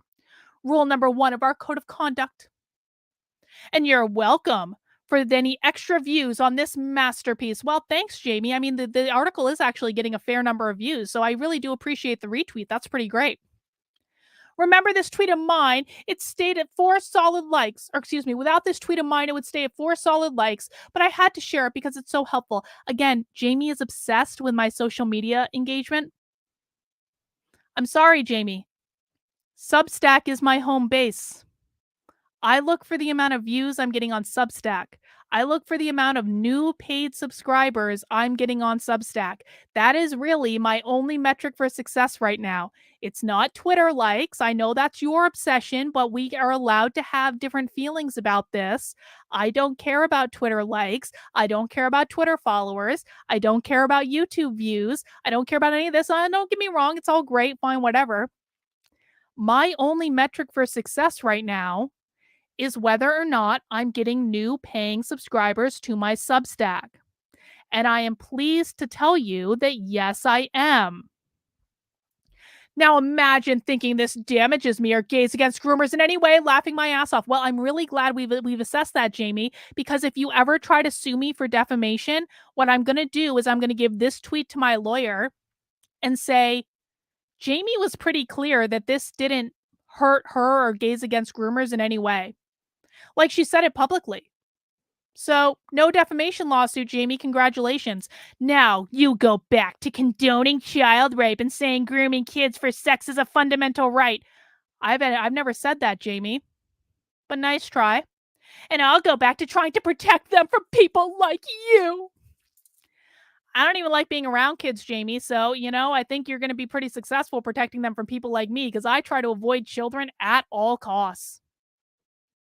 Isn't that a funny thing for people who are saying that, like, I'm a pedophile or whatever? I don't even like being around kids. I'm probably, like, the only pedophile in the world that I'm like, stay away. Stay over there. I don't want to be anywhere near you. No offense to people who like kids. I just don't.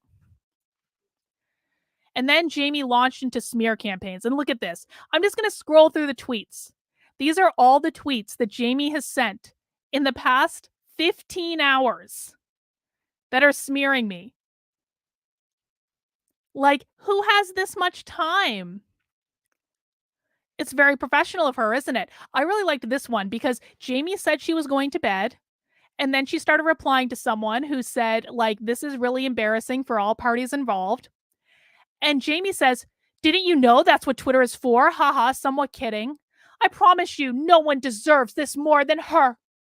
As I said earlier, I don't punch first, but I always punch back. Well, I responded because Jaimee has now repeatedly said, she has repeatedly said, you're just saying things that I've said for years. All right.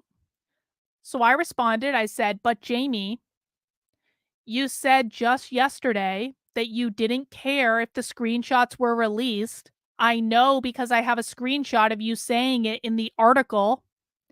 If you didn't care about stuff being released, then why would you punch at all?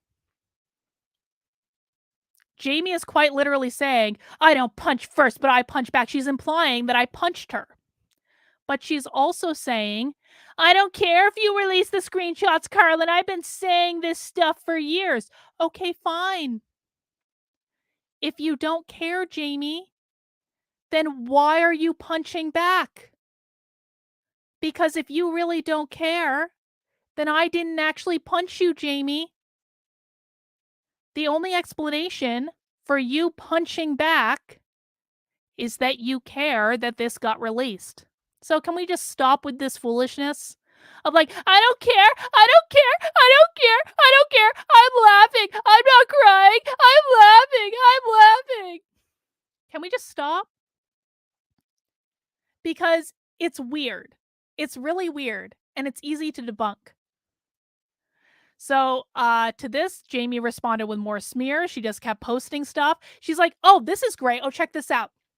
Gays Against Groomers communication director Judith Rose also weighed in on the smear campaign. I was really disappointed to see this from Judith because I quite frankly thought better of her. Judith says, I was once civil to this person. Well, before I knew she was a pedo apologist who dated an actual offender. Anyone involved with this unhinged woman coming after an organization doing their best to protect kids knows they'll never get anywhere. Well, the problem, Judith, is that I have these DMs, Judith. Now, Judith and I had a conversation about this stuff. We had a couple conversations about this stuff. This is a DM that Judith sent me on December 9th, 2022. This was 6 months after Mike Harlow doxed my friend who went to jail. This was after I had already started publishing Surviving Carrie Smith. So Judith had full access to this information, and she says, wow, I just caught up with your Carrie Smith drama via your Substack. Oh, so Judith has read my Surviving Carrie Smith Substack. Oh, I had no idea how bad it was. I was also horrified to find out that Carrie follows her. Okay, I'll likely mute her so as not to attract her attention too much. I hope you're able to end this drama somehow. Also, since I'm officially the director of communications with GAG, I can tell you we don't condone Harlow's behavior towards you.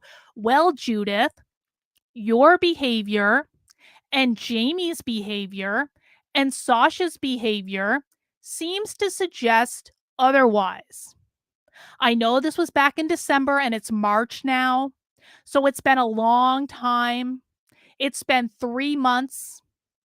I'm sure a lot has changed since you told me in December that I'm officially the director of communications with GAG, and I can tell you we don't condone Harlow's behavior towards you. Part of our code of conduct is in the works. Will be to address unnecessary drama like that. I'm so sorry for what you've dealt with. Part of me thinks people like us are targeted the hardest because we are in a space between the parties. If they can't win us over on one side or the other, they want to destroy us. Hope you're well otherwise. Oh, well, that kind of seems like the opposite of what Judith said here, doesn't it? Let's keep going now because that's not over. I said, thank you very much for reaching out, Judith. I really appreciate your note. I love what you guys are doing. That was a lie. I had no idea what they were doing. I was just trying to make nice. And I don't want to be in any sort of feud with you. That was actually true. I don't want to be in this. I'm not the one who caused it, but Jaimee, I'll be the one that finishes it. I was thrilled to discover you were working with them today. I had known Judith from back in the day because we red pilled at the same time, essentially. I want nothing more than to end it, but it's gotten to the point where they have defamed me so badly that I need to tell my story to make sure it's clear. But I would love nothing more than to never speak of them again.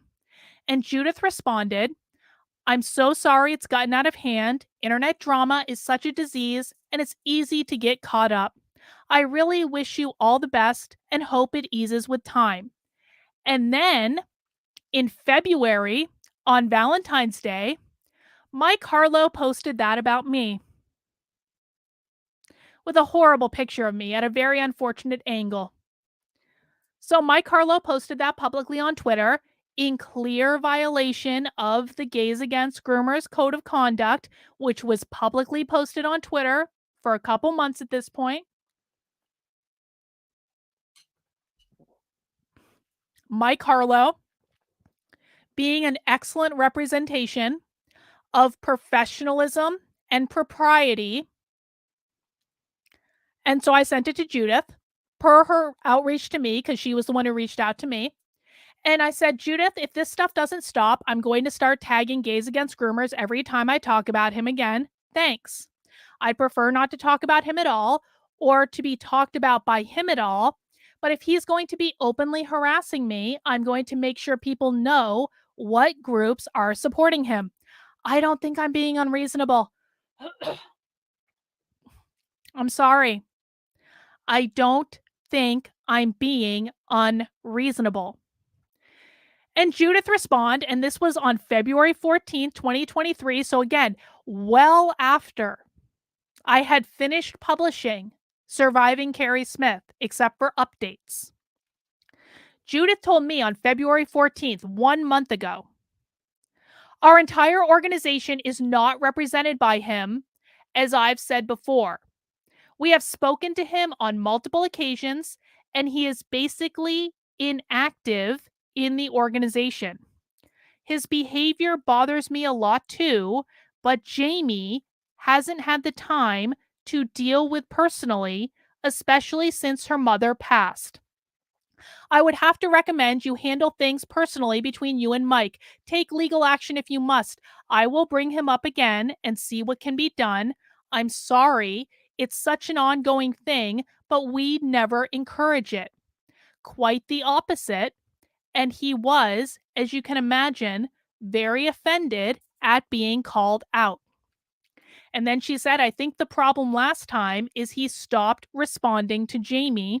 He's not willing to listen. So I'll see about getting him removed. And I said, I appreciate that. Now, it seems to me that Judith, when we were communicating, was fully aware of the entire smear campaign that Mike Harlow had waged against me, had read the Substack where I detailed this painstakingly. And yet still, she's claiming she didn't know the contents of the smear campaign. Huh. Either she was lying then or she's lying now. Neither of which is a good look, though, Judith. Neither of which is a good look. So Jaimee just keeps tweeting about me. Carlin right now, after slaving over her Pulitzer-worthy report for it to only help me again, Jaimee, I'm really, really happy that you're saying that my article was really helpful to you. I'm thrilled about this, Jaimee. I really am. Because it means you can't sue me for defamation. I think this is great. I get to publish the truth with receipts. You get to claim that it's helping you. Almost like projection, isn't it? It's helping me. It's helping us. It's helping us. Gays Against Groomers is the best grooming organization in the world. Carla just helped us. Carla just made it so much better. Okay, fine. And then Jaimee's here calling me a leftist and telling people I'm a groomer, pedo, condoner of child rape. Jaimee, do you know that accusing me of being a pedophile is something that I can actually sue you for? Like, really badly? I mean, I would just cut that shit out, man. If I were to give you some advice, Jaimee, try very hard not to accuse me of an actual crime. Try very hard. Because here's the thing. Mike Harlow doesn't have any money. Mike Harlow lives off of his parents. He has no money. He has no assets. Me suing Mike Harlow accomplishes absolutely nothing because he doesn't have the ability to pay me. But Jaimee, it strikes me that you might not be in the same position. If any lawyers out there want to have a conversation, you know what? I just thought of this on the fly. Huh. I bet you there would be some leftist lawyers that would love to go after Gays Against Groomers.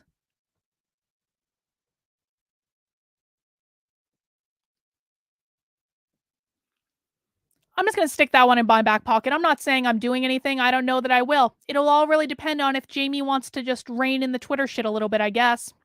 But if Jaimee wants to keep calling me a pedophile on Twitter to what, like 40,000 followers under the header of being the founder of Gays Against Groomers, I wonder if there are any lawyers that don't like gays against groomers that are looking for an opportunity. See, because no one cares about Mike Harlow.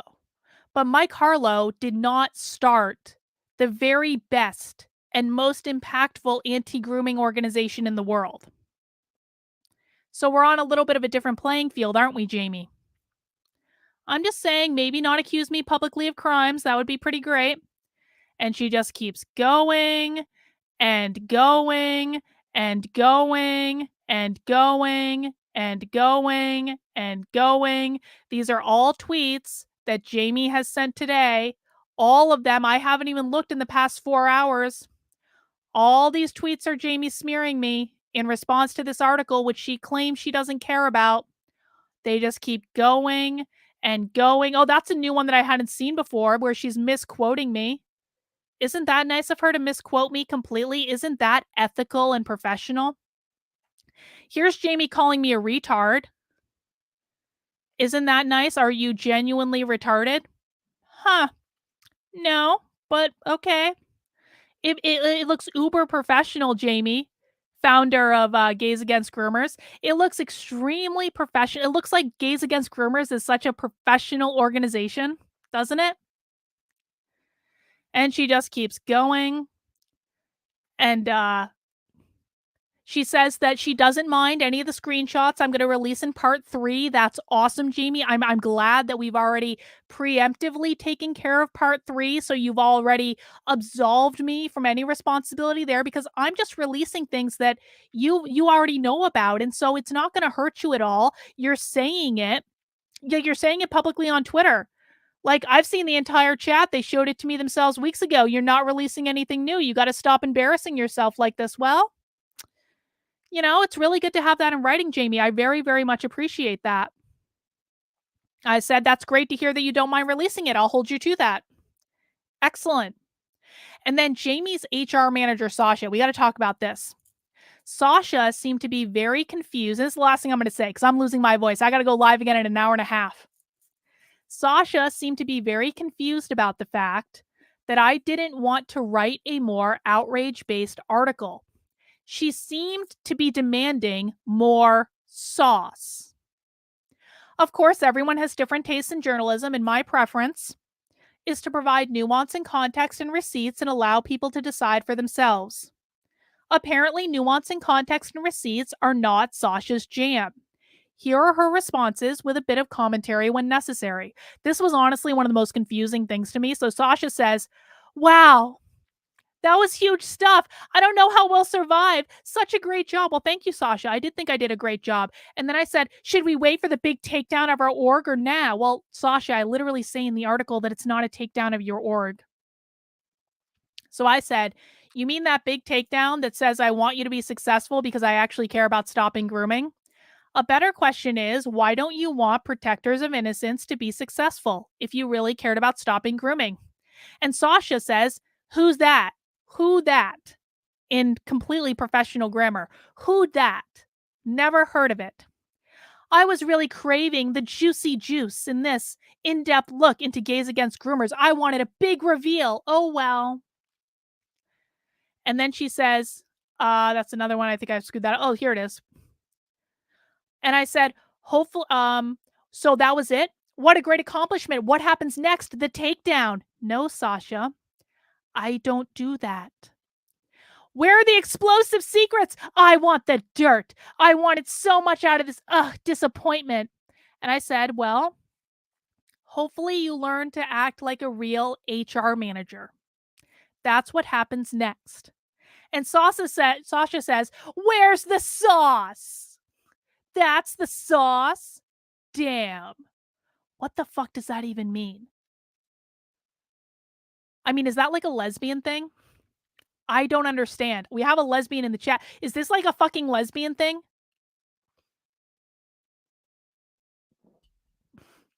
And I responded, "I can see you take your role as HR manager very seriously." And she responded, "I guess there's no sauce then." And I responded, "Well, Oh, no, she also says, "I see you take journalists very seriously, writing a no juicy, saucy piece. You got me all excited." And I said, "Real journalists don't do outrage clickbait. You should try something other than outrage. Perhaps it would make people happier in your organization so they don't come to me." And she says, "Okay, and you should try to write a more interesting piece." And I said, "I'm very comfortable with my level of interesting in my work. When you're not addicted to outrage, there's no need for extremes. Just state the facts and show receipts."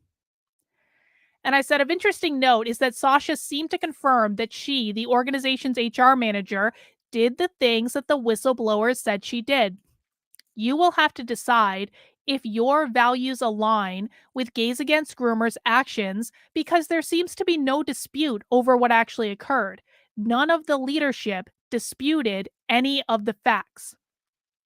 And so here you have that email where they're firing Jenny, and Sasha, whose name I can't pronounce for some reason, says yawn.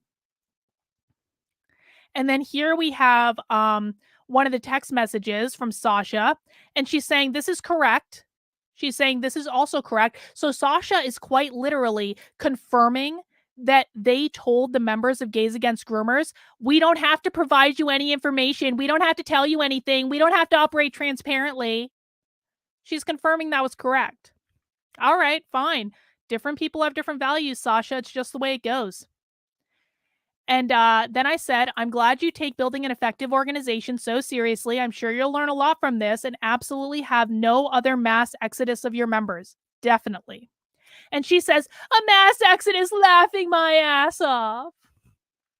And I said, "Yes, you are a serious and professional HR manager and nonprofit leader." And she said, "You are a very serious journalist." And I said, "More serious than you are an HR manager, I think." And then she said again to someone else, "Exactly why. That's why I said, where's the sauce, the juice? It's probably why she choked, because it was dry as hell." Okay. And then she says, "I have the juice if you need it next time." I don't even know what that means, Sasha. Some of us don't exist off outrage, though. We have very different values. And she said, "You literally wrote a whole article about outraged ex members." I didn't see any outrage. I haven't had a single outraged conversation with anyone. I didn't imply I had an outraged conversation with anyone. So she's kind of making that up, seems a little unhinged from reality. And I said, "No, I literally didn't. I know you believe that, but it's only because you're not hinged into reality." And she says, "Well, it still didn't need to be dry either way." All right. And she said, "You're writing about gossip in an organization from an ex member. Well, it's not gossip when there's receipts. Highly intelligent stuff you got going on there." And I said, "Well, there are lots of screenshots too, so people can see your words directly and decide for themselves what they think. You primarily read books with pictures, right? It's perfect for you." I called Sasha stupid 19 ways from Sunday, but I did it in a way that I'm not even really sure she realized I was calling her stupid. Maybe that was petty. Maybe it was immature. But at least I didn't call her a retard like Jaimee called me. So, I feel like I'm a notch above the level at which the leadership of Gays Against Groomers have sunk to. That's fine. And she says, "Seems like you need pictures to tell a story. You should be able to write a piece without relying on screenshots. Very good work." And I said, "Well, then I wouldn't be able to show people your words since you guys refuse to comment in any serious way.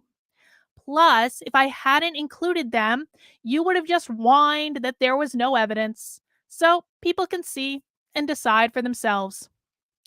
And apparently, we should never tell the truth about lesbians because they will openly retaliate against you for revenge. That's what people who run a professional organization do."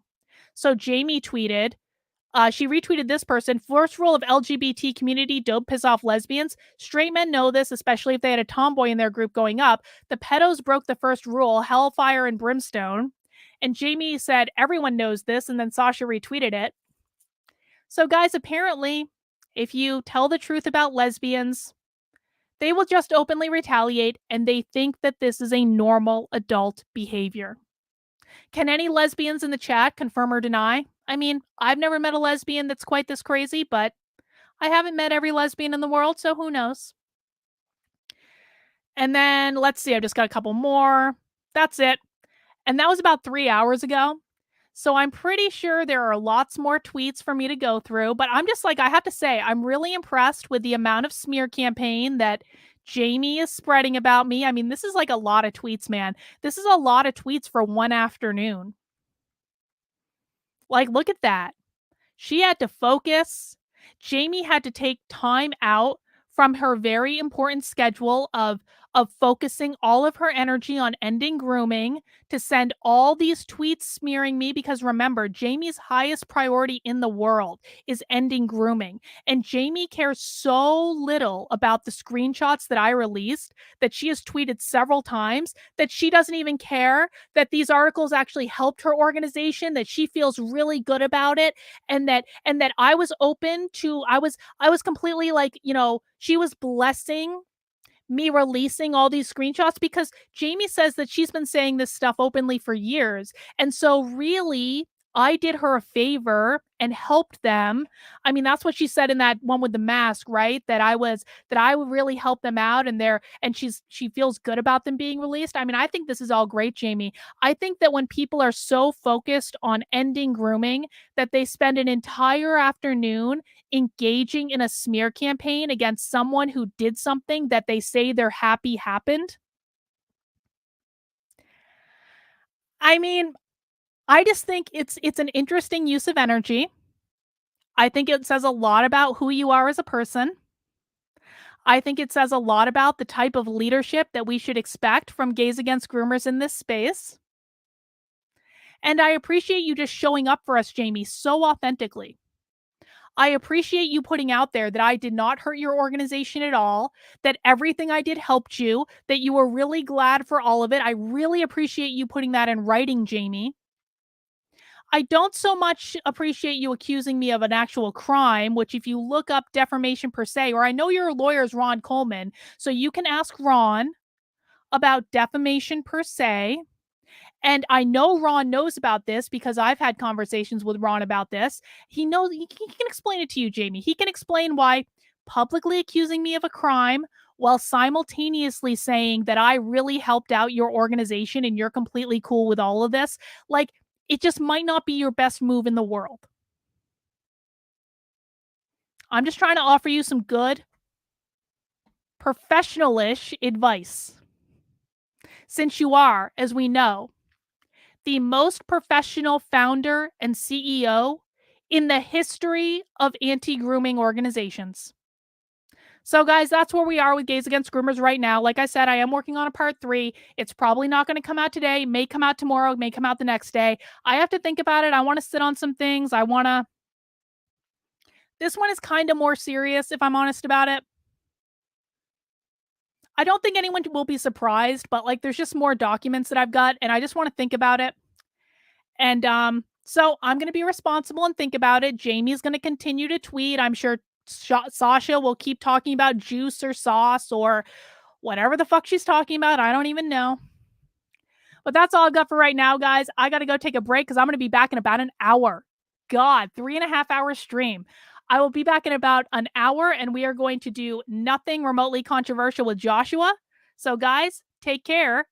Go have a little break. Come back in an hour. Come watch Nothing Remotely Controversial. It's going to be awesome. All right, guys, take care. Have a good one. We'll see you soon.